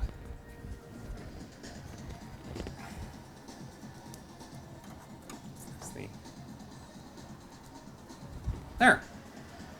All ready to fire up a second time.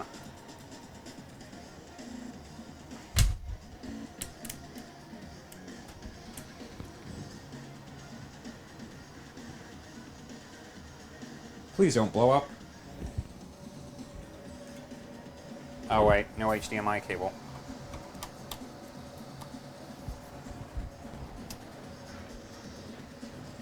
Oh, whatever. GPU initialization hasn't even started, so it should be fine. There we go. And there, it still works. What? All previous settings were... Oh, right. Damn it. Wait. Press Alt F1 to run setup. Okay, so we'll just have to reload the OC on this. Micron 3G 1214 1T. That should work. Load. Yes. OC settings. What? 40? No, that should be 44. 36. And the memory is actually really aggressive right now, if I'm not mistaken. Yeah, this is at 1.72. 1.45.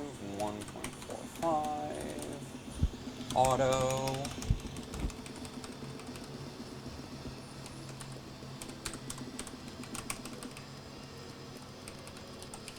Advanced DRAM configuration.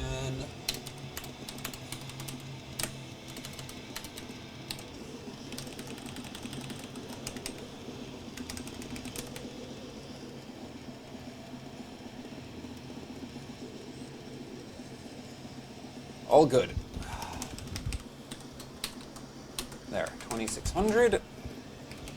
And this should work. And actually, I'll put this back down just in case I made a mistake gone anywhere in the settings. Let's go.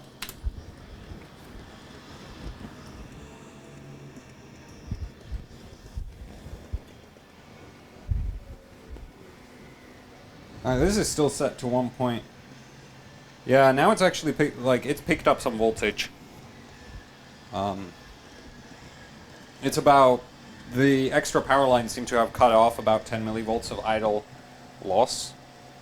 Yeah. Actually, no. There we go.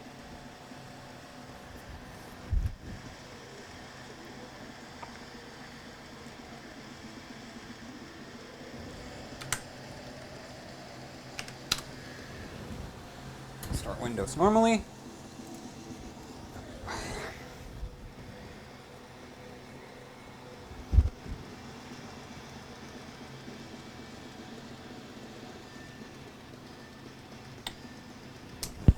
Okay, so let's start testing again. 3D Mark, Afterburner. Oh, this is the wrong 3D Mark. The latest version of 3D Mark has a tendency to uninstall it, like randomly break itself if you crash in it too often, so I have an older version of 3D Mark always on hand for that. So unless I need Time Spy, I prefer to use the, this is, I think, the 2015 version of 3D Mark. I think this is late 2015 3D Mark version. Anyway, we left off at 550. 50, I said. Well, 555 works. And I want to try higher memory clock, so let's try 200 there. Disable the auto fan speed, max the fan. I said max the fan, there. Finally. So that's 1457, 1.283. It's 1.3, 600, because I do want to run 15. Always with the ambulances.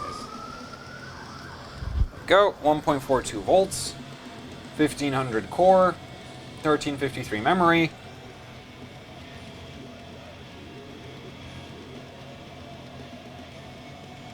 And let's see if this runs.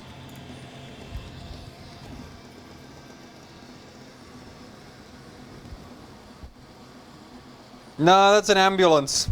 Streamer got a heart attack. Didn't get swatted. Too much energy drink.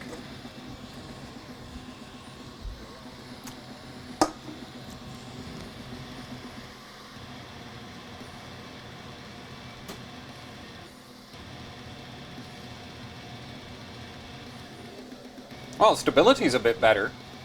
It's not artifacting as much as I remember it. Still losing about 15 millivolts of power. But that's really not, well, I mean, that's awful, but 15 millivolts isn't worth anything isn't something I care about.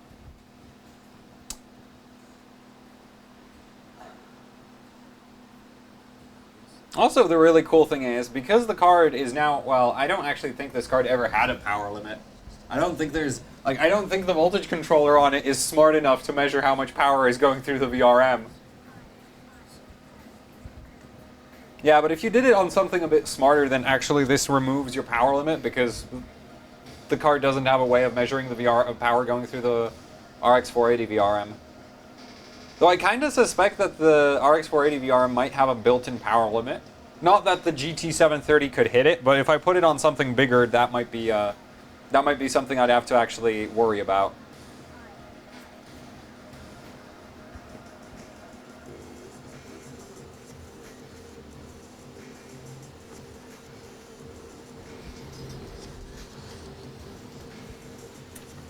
We're not gonna run LN2 today. I just wanted to do some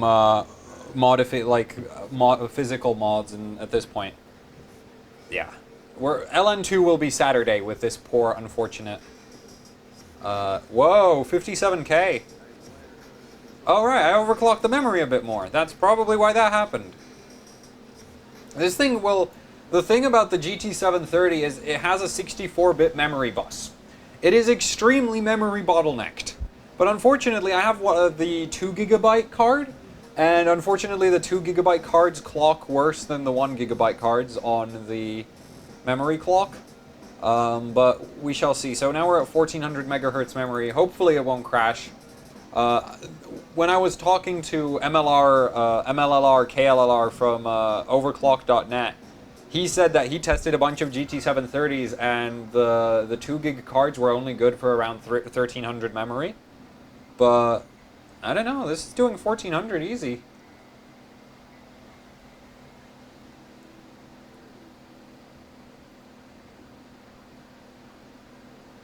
I'm gonna actually do like a test with the card tomorrow. Like, I'm gonna get a score, I'm gonna get placeholder scores with the card tomorrow, because if it dies on Saturday, then I want to have at least something to post. But yeah, Saturday we're gonna really hammer it with the LN2 and everything.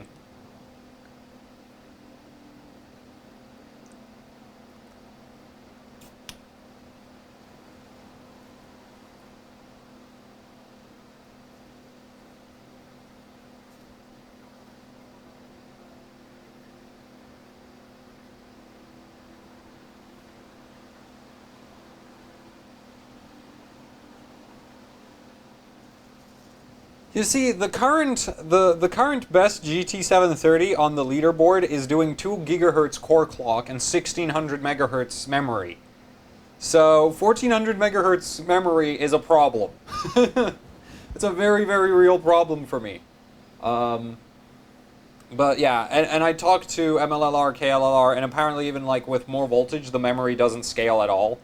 It doesn't go faster, so this is probably the limit of what this card can do. And the main difference between like the 1 GB cards and the 2 GB cards is the 1 GB cards use very different memory ICs, so they clock better, whereas this is built with Samsung, or like the 2 GB cards you get like Samsung, Elpida. I haven't heard of a Hynix card. I wonder if there is a Hynix card. The Elpida cards apparently clock great, but the performance just isn't there, so yeah. Somebody asked if I've done any FM2 Plus overclocking. I have. It sucks. It's really bad. I mean, unless you're on the like Kaveri and Godavari, just they don't clock at all. But Richland and What else was it? Richland and that one other thing clock pretty good. So let's try even higher memory clock. Because that's where this picks up the most score, so... I want to see where the memory hits the wall first. And the temperatures are still really good. It's really not getting that hot. Even with the little aluminum heatsink on it.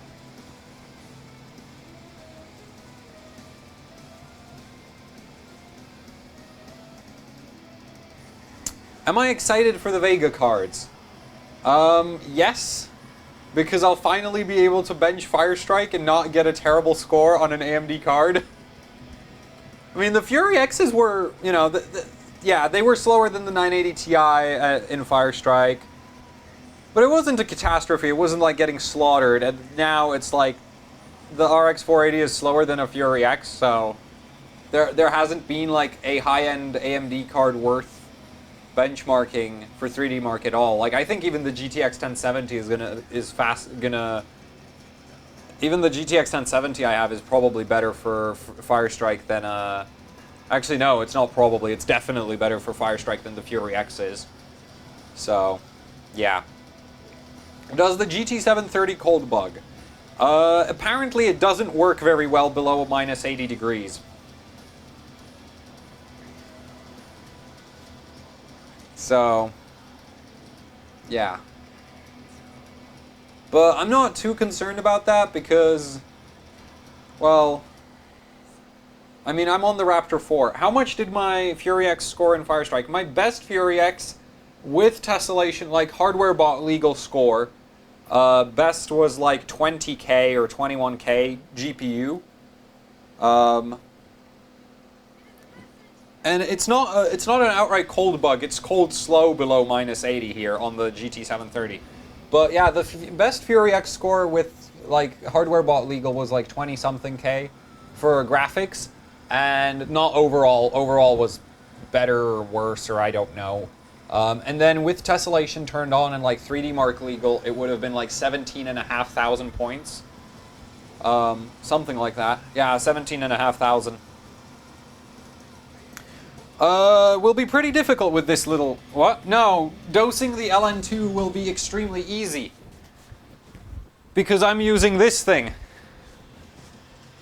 This is the LN2 pot I'm going to be attaching to the GT730. You may notice it is bigger than the GT730. It is extremely heavy. It's about 2 kilograms of copper in the base. This is actually heavier than my CPU pot in terms of just mass down here. So this takes forever to heat up and cool down. Well, actually cool down, the inner structure is really, really like well optimized. So if you glaze this, it cools down really, really fast.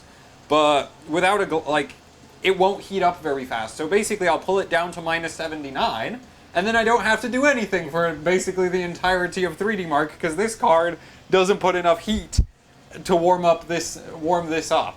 So this should actually be relatively easy. On both ends. Actually, I'll probably still be fighting the CPU more than I will be fighting the GPU. Yeah.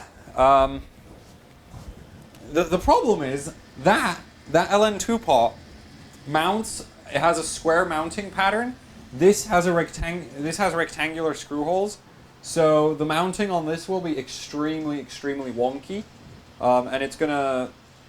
I don't know. I'm really worried that I'll mount it and and then as it cools down or something, it'll like crush the actual GPU core, which is why I'm going to be getting like placeholder scores ahead of time before the Saturday stream. So, yeah. But yeah, 1400 is working good on the memory. I am surprised. I expected it to max out already. So let's go for plus 400 on the memory and keep going. I really want to know where the limit is ahead of time. And then I need to figure out what software hack everybody is using to get hundreds of thousands of, like, 3 times my current score, and then everything will be good. Unless the software hack turns out to be just KB Lake IPC, which is possible.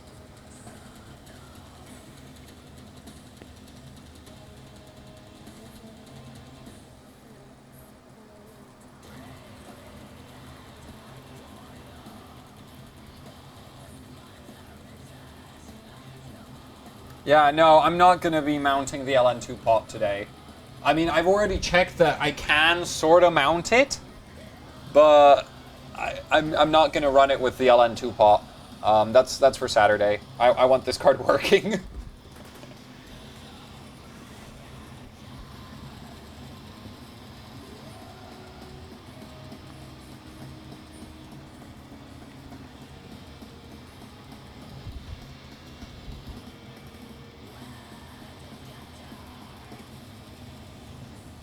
Yeah, I think if you want to learn how to do like a really basic e-power, the GT730 is probably your best. Well, no, there's the GT710. But yeah, like go for like a single phase, really dumb voltage controller card. Because it's so much easier. Like you don't have to worry about like on other, like on the GTX 570, it's like the card won't boot unless you trick the voltage controller into thinking everything is working properly. So yeah, whereas here it's just a case of pull the choke out, which you can do even with a 60-watt iron, which I forgot to turn off. Speaking of the iron, so that's great. But yeah, you can do it with, like, you can do this whole thing with a 60-watt, which on bigger cards you need to use much larger irons and much higher 61K. Man, this scales so much from just the memory. Kind of. I do have an HD 7870 VRM also. That's like in this condition. Kind of contemplating replacing the memory VRM as well. That's probably a terrible idea. Like, this is already bad enough. I'm not going to go further. Well, it's using the memory VRM is still the GT730's own, but the VCore VRM is entirely RX 480. Yeah, because basically how you do the power board mod is you pull the chokes out of the original VRM, which disables it. So yeah. Could you build your own e-power with a custom PCB? Yes, it would be extremely, well, like, would I be able to design one? Not really. I could try. I would probably fail horribly. But yeah, in theory, you can design one and then have it printed and everything. It's just going to be super expensive, so it's really not worth it. It's much, like, it's actually straight up cheaper to go hunting, like, not working Lightning series or SoC series or, like, high-end, not working high-end GPUs on eBay. Just buy those and try resurrect the VRM off of those. Much cheaper, much more effective way of getting good VRMs to use. So yeah, let's keep testing.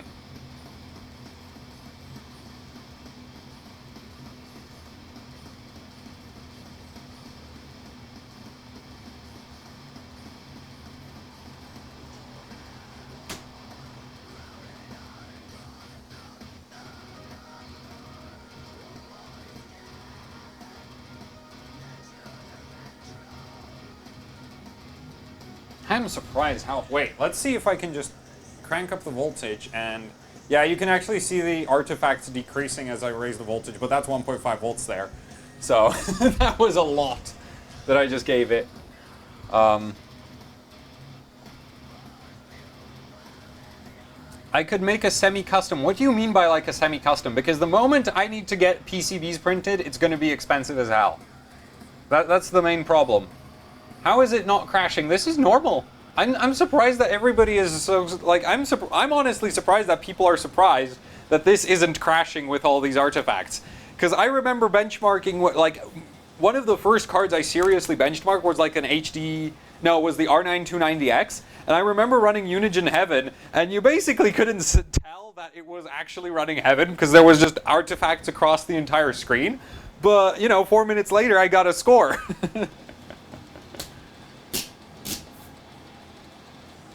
So, yeah, it's like, this is normal. Card is running fine. Card is running like a champ. I mean, you wouldn't want to play games on this, but hey, it spits out scores, therefore it's good.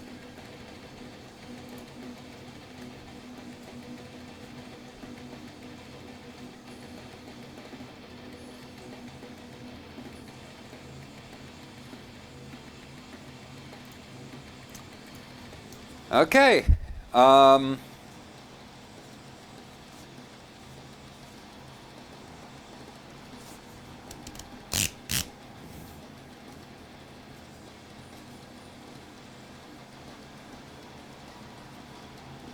You know, so somebody just commented about the card needing a better cooler. I'm running 1.45 volts through this. No, yeah, 1.45 volts under load through this. That's 300 millivolts more than what the card does in software. And by software, I mean this, like, there. Come on, precision open, damn it. There we go. So if we go, right, precision is limited to 1162 millivolts. Right now it's getting 1471 millivolts. There's a reason why it's running so damn hot. It's not the cooler, it's the core voltage. So, yeah, let's crank up that memory some more. I'm surprised. I did not expect the memory to go this far. 450.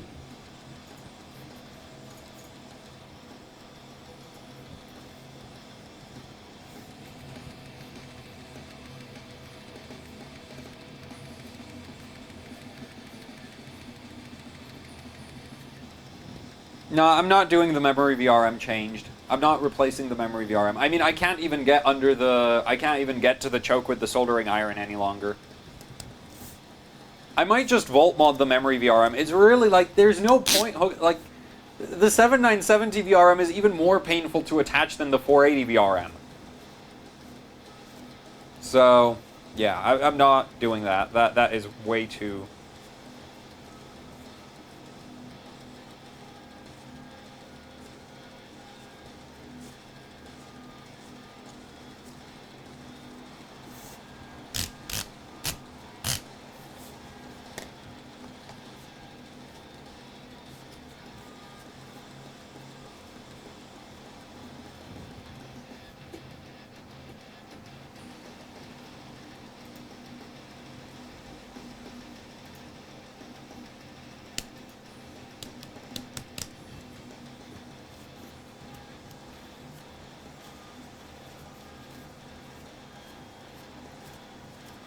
You know what? I'm thinking that when we do the, on Saturday, at the end of the stream, if the card hasn't died yet, I might just go and shove 2.1 volts through it, because that's where the power board maxes out. So, yeah.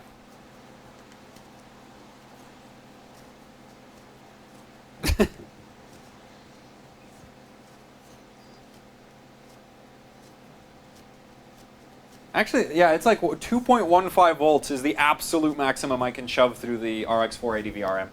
Funnily enough, that's higher than what you can set on a EVGA e-Power, but that's mostly because the way this is modded is just awful. Like, it's really bad. I'm not proud of it in the slightest. Well, I'm proud that it works, but this is the kind of thing that I wouldn't give this to my friend to use, because it's like, it's gonna burn my friend's house down. Okay, let's see if it runs 1500 memory. We still haven't maxed out the memory. It hasn't crashed yet. I'm not even sure I'll need to volt mod the memory. Also, oh, there we go. Too much memory clock. 1500, that's actually not bad. I was expecting a lot worse. Yeah, 1500 memory, that's really not bad. I am tempted. Very tempted. You know, I also had the idea that since I'm going to put the card on liquid nitrogen and I'm going to be running like 1.7 volts through the core, I could technically just pull lines from the vCore VRM to the memory VRM and call it a day. But that is... Yeah, no, I'm not doing that. I'm gonna mod the memory VRM. I'm gonna do like a normal... No, actually no. I've run out of potentiometers, haven't I? Well, technically I haven't. I need to stock up on volt modding supplies, like properly, like... Yeah. AHOC life. It's just, there's never enough of anything. There's not enough VRM, potentiometers, capacitors I have tons of, but that's actually something cool that I'm toying with as an idea is I'm going to start doing like capacitor review type things. I'm going to like grab a bunch of different capacitors and test which combination is like the best for tweaking VRMs, but I still need to figure out what I'm going to use as a test subject. Because I want to find like a GPU or a motherboard with a really, really bad VRM, and then as I add on more capacitors, it should clock better. So I want to test how much, like if I add, how much of which capacitor you need to add to get like a certain clock that some other capacitor, you know, yeah. I'll figure it out. Anyway, let's go 6 plus 650 core plus 470 memory. I think this is close to maxed out at this point. Well, that's going to be 1552 core clock. That's going to crash, isn't it? With 1488 memory.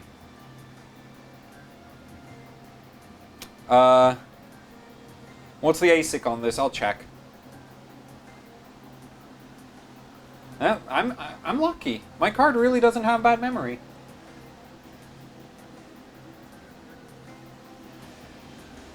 Yeah, no, I need a motherboard that has, like, by bad VRM, I meant a VRM where it won't explode, but it doesn't deliver clean voltage. Like, the voltage is really, really messy, but it won't blow up if it's under load.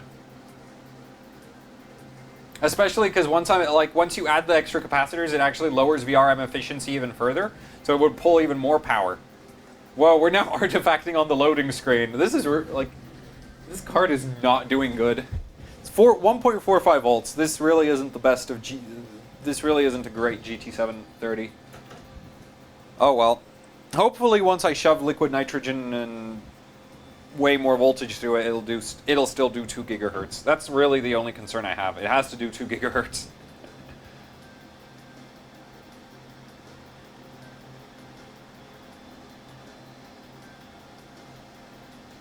I wonder if I should start putting epilepsy warnings on some of my live streams, because it's like, this is getting really bad. And the physics test. This is not actually using the graphics card basically at all.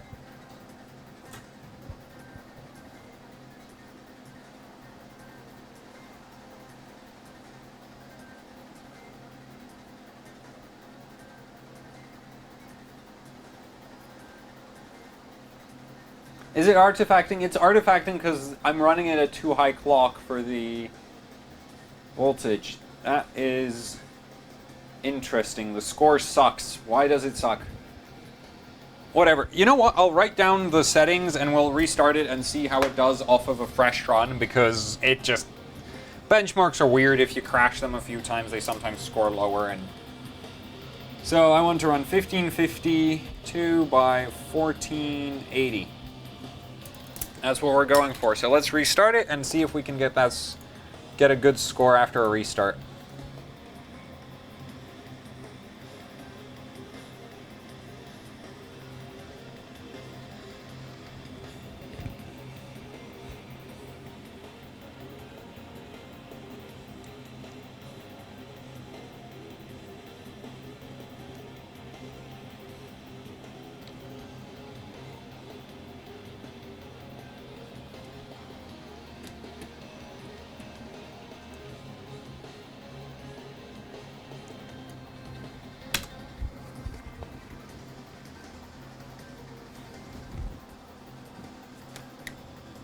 What time is it?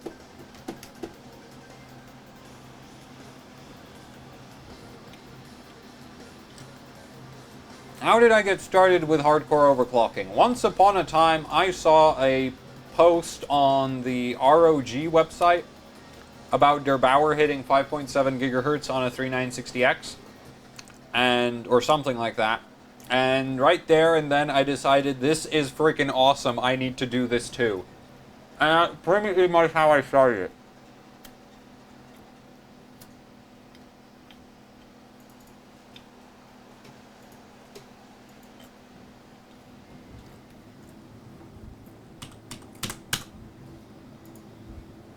I think I pushed the memory too far. last time. That's generally, like, memory overclocking is the one that'll drop your score if you do it too much.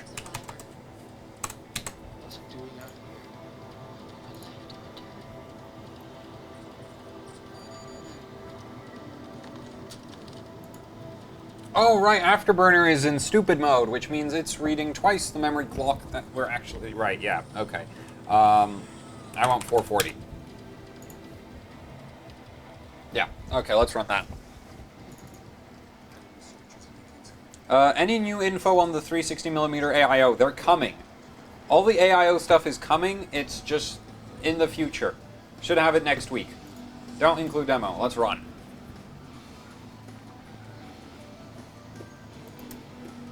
Oh, whoa, my email just got blown up by Twitch. Let's clean this up. Too many people.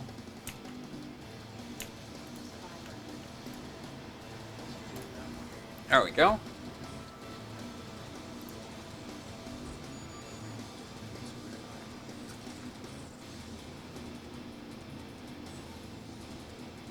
I wonder what artifacting looks like if you enable LOD.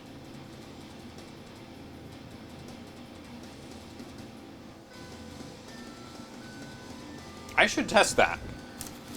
I'm not used to using LOD because you don't have it on AMD. Well, DirectX 11 you don't have it on AMD. DirectX 9 it works, but...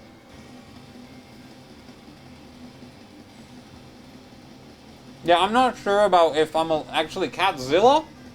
The Stage 3 Catzilla, yeah, we're allowed LOD. I'm not sure for Ice Storm.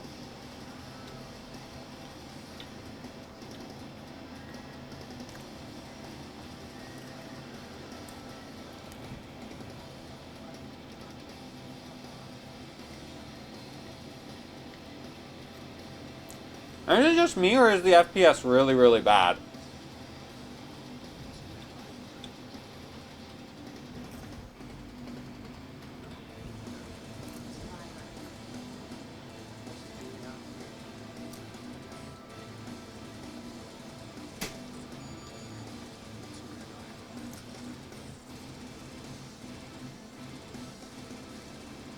Yeah, I'm thinking it's too, like, I've pushed it way too far and now it's too unstable to even get good scores.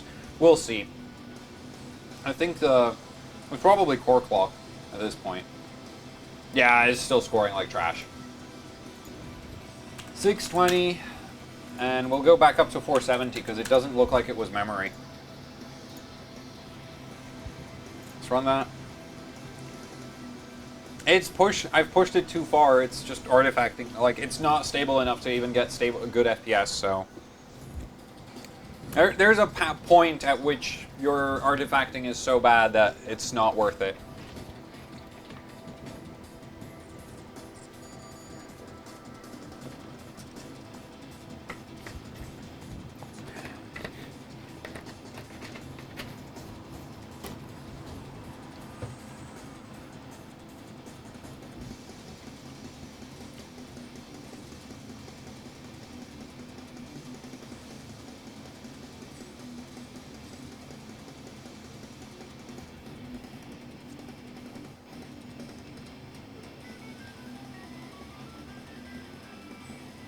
At least you're seeing the artifacts at reduced FPS. On my end, it looks way worse.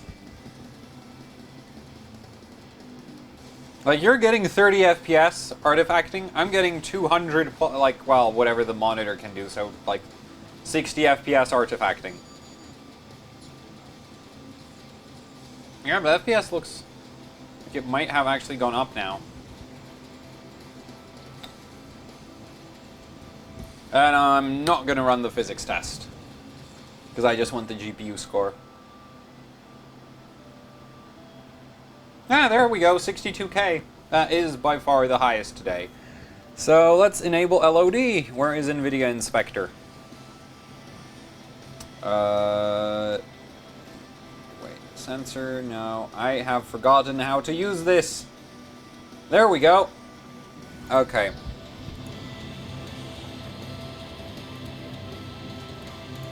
Apply, and I want 30 thing. Apply. Okay. Benchmarks. Run.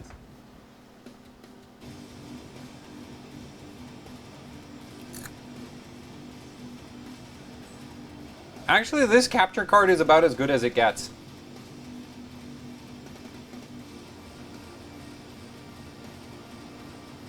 Well, now we can't see the FPS. Progress has been made.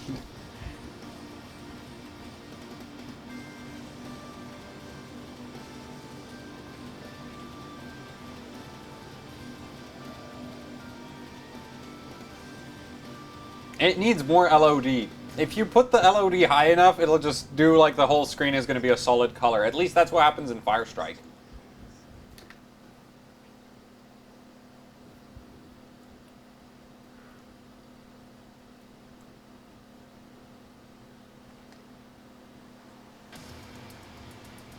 Oh my god, it is so pixelated that looks like Minecraft. I have made the sky Minecraft. Amazing.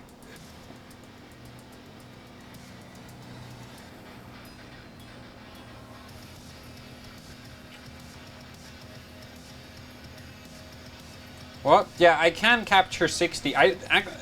The thing about Twitch is Twitch restricts, like, I'm not partnered, and it's better for image quality if I use lower FPS than if I crank up the FPS and then the image quality goes to hell, because a lot of the time I'm showing details and stuff. Oh, there we go, 67K.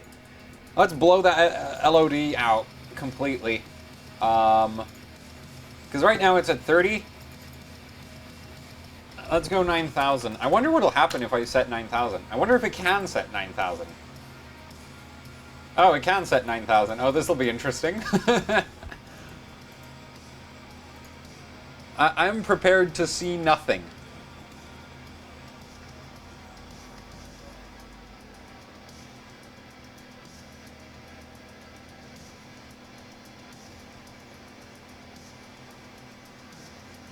I'm streaming off of a 5930K. Well, there's no textures now, and there's no FPS at all.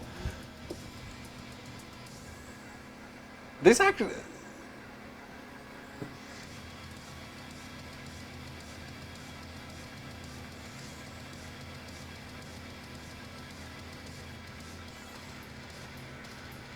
This looks like one of those, like this looks like an intentional art style decision at this point. And yeah, the card is running a bit warm, but eh.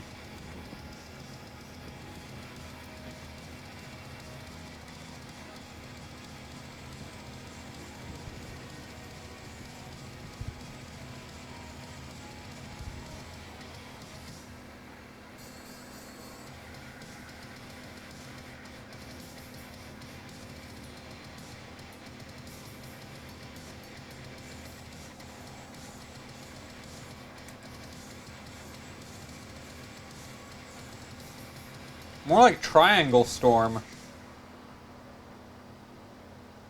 So LOD stands for level of detail, and basically the proper way to use LOD is it's used for the GPU to lower the detail of textures the further the textures are away from you, because if if there's like a tree miles and miles away from you in the game,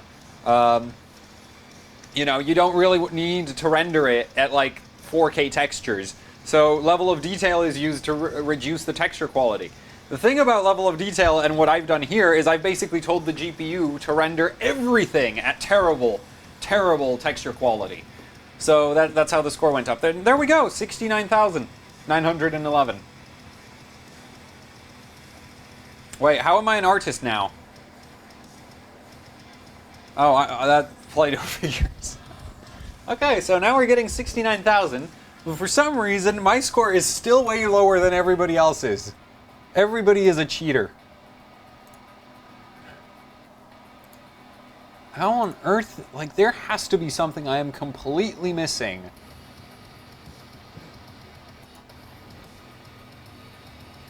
Alright, so PKVO, he's getting 70K. His card is only at 900 megahertz. What on earth am I doing wrong?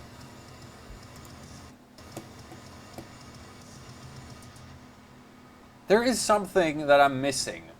Like, there's some big thing about Ice Storm that I'm missing. I suspect... No, that's ridiculous, because the FPS keeps going up. There has to be some kind of massive software tweak that I'm not aware of.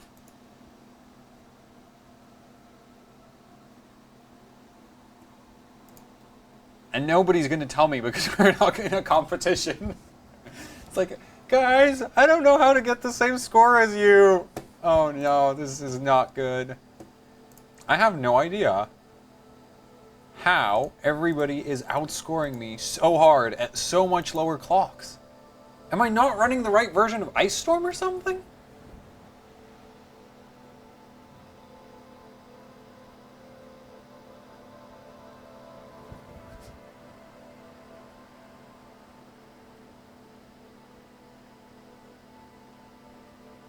What am I missing?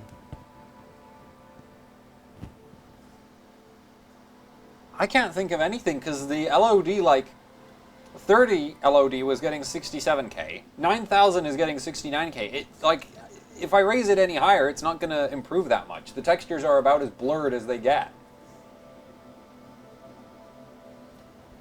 Is there any Catzilla scores I could compare to? I must be missing some massive software tweak. That's for sure at this point. Okay, I do have Catzilla installed, so I'll run Catzilla. Wait, I'll actually keep the LOD thing, just because I can. I'll drop the core clock a little bit, because Catzilla tends to be heavier than... Ooh, the temperatures are terrible because the fan is on auto. There. Yeah, so I'll drop the core clock a little bit, because Catzilla tends to be a bit more punishing, in terms of stability, than 3D Mark, I think.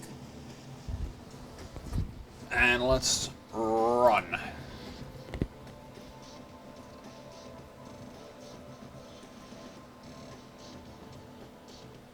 And for this, I want to get... Oh wait, these guys do not... What? Oh, LOD is still on. But... Catzilla doesn't have a dedicated GPU score. That is really, really, really lame. Damn it. So I have no point of reference for what is wrong. Because right now it's on a 6950X, my score is going to be absolutely... Like, the 6950X is probably going to carry the score really, really high.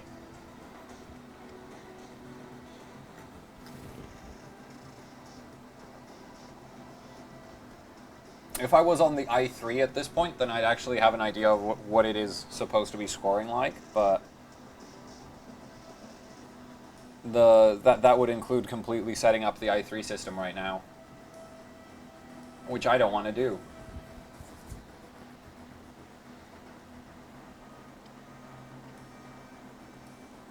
This is a cool benchmark to watch.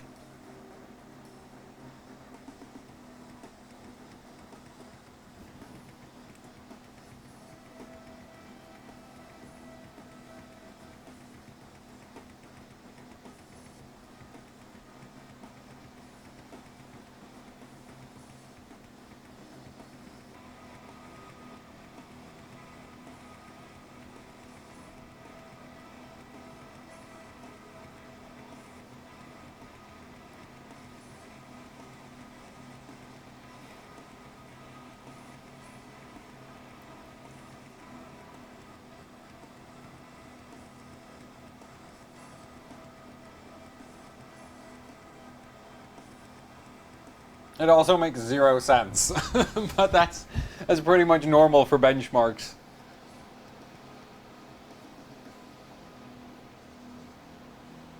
The artifacting is not supposed to be there. That's the GPU dying. Well, not dying, not stable.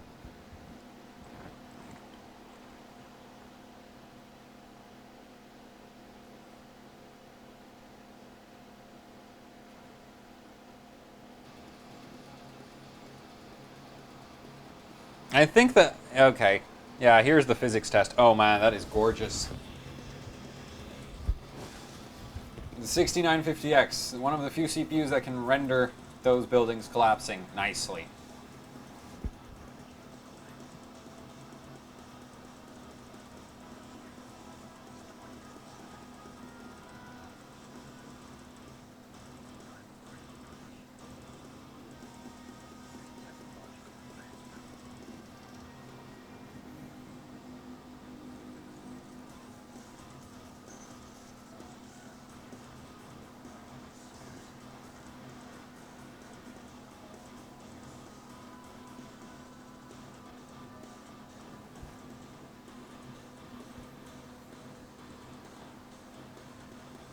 Whoa, this is artifact hell.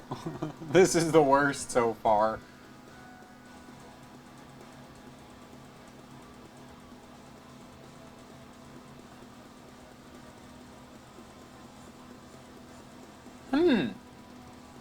I am doing something very wrong.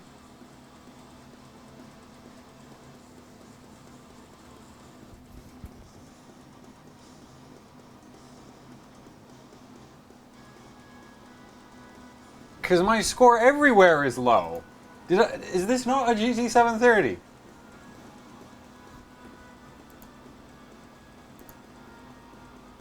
$6,500 hardware points. 6.4 gigahertz.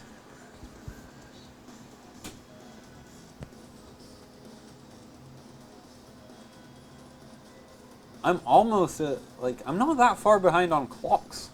I am missing some massive software tweak. That massive software tweak could be Windows 10. Well,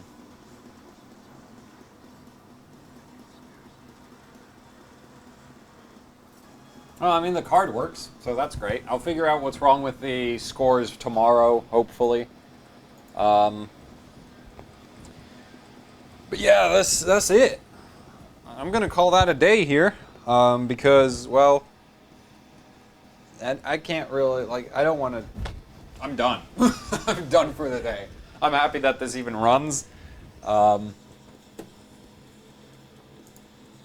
So yeah, I don't even want to. I don't really want to try anymore. So we'll just unplug that. Unplug this. Pull this off. That down. That wire. Great, so now I actually need to store this somewhere. Oh god, this thing is awful. But yeah, one last look at it in a close-up of the GT 730 Suicide Edition. That's what we're going to call this one. Or Improvised Incendiary Device, Explosive Device. Yeah, that'd be probably a good name for this. Ooh, the VRM actually got decent... by VRM standards, it's warm. Yeah, so that's it. For those of you who haven't yet seen the horrific monstrosity that is my GT 730. There. And that's the stock cooler from Gigabyte well, the cooler it comes with from Gigabyte. So, yeah. I mean, it works. That's a good thing. It hasn't caught on fire yet. That's also a good thing. So yeah, let's pack it up there, because I can't think of anything more to do at this point. And let's see. Oh, okay. So I can't actually get the camera. Can I not? You know what? I'll just move the big system off. Then that'll free the camera. So let's get that down there. Move this off. Move that off. Move this. All right. Keyboard. Mouse.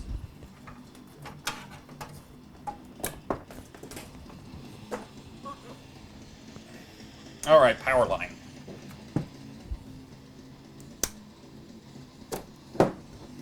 Ugh. Damn, this is heavy.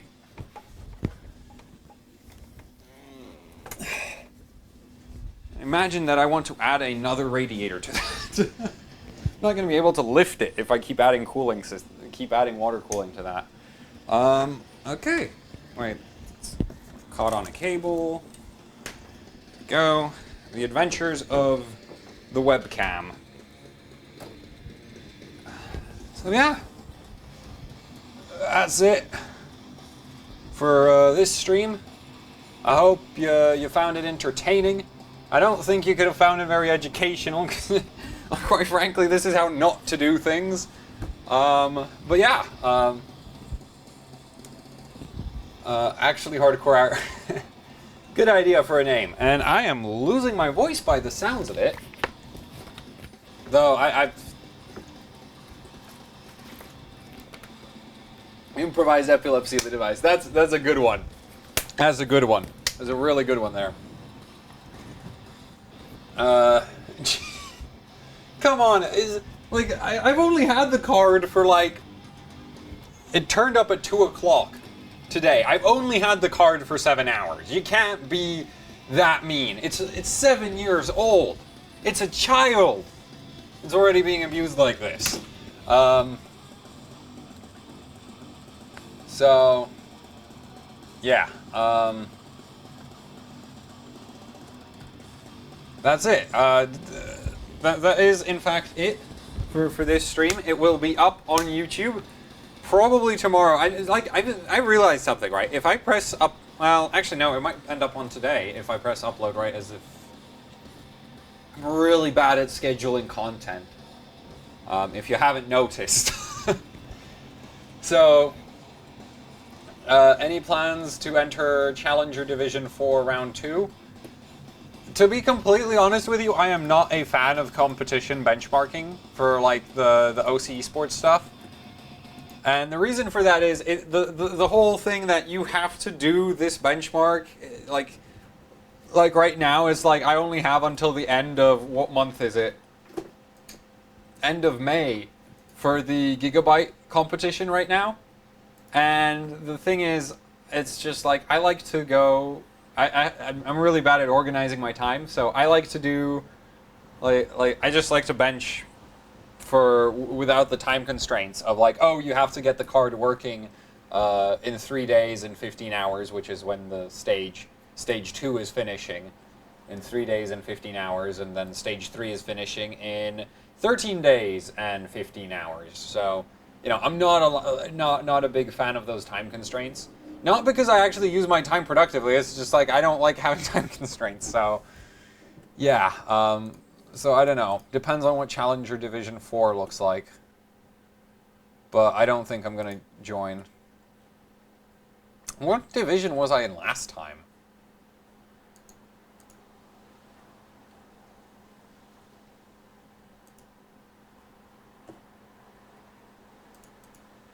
Oh, right, no. I do remember joining one of the Challenger divisions this year. I can't remember which division I was in. I must have been in 5 then. Must have been in 5. I mean, I might actually bother to finish my... I don't know. I just feel like there's other things I want to test. So, I might just test those instead. And yeah, I can't figure out what freaking division I was in, so that's that. Yeah, wait, somebody wants the 9590? When is Superposition going to get points on Hardware Ball? Probably never. Like, I really doubt it, like, because so what I heard from some people at Hardware Ball is that they and Unigine had a big disagreement about how to handle the benchmark, like the Heaven benchmark. And so Hardware Ball has Heaven, and then they don't have Valley, and I really doubt they're going to get Superposition, just because there was already that problem with the what was it? Superposition, like with Heaven already once. So yeah, the 9590 is degraded. I haven't tested. It did 8.1 gigahertz. It can probably do, well, almost 8.1 gigahertz. It'll probably do 8.1 gigahertz again, but at this point I don't think it'll run very well on air cooling or water cooling. So, yeah. What do you want me to stop insulting bricks? Bricks are so much like bricks that they don't even have feelings. So, yeah.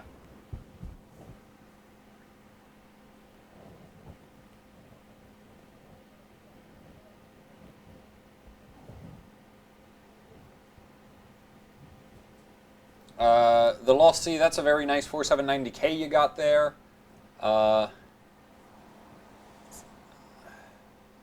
32 degrees, man, I am happy I am in like North England. Because over here, I think it's like 20 outside right now, and raining. So, actually no, it finished raining, so, yeah.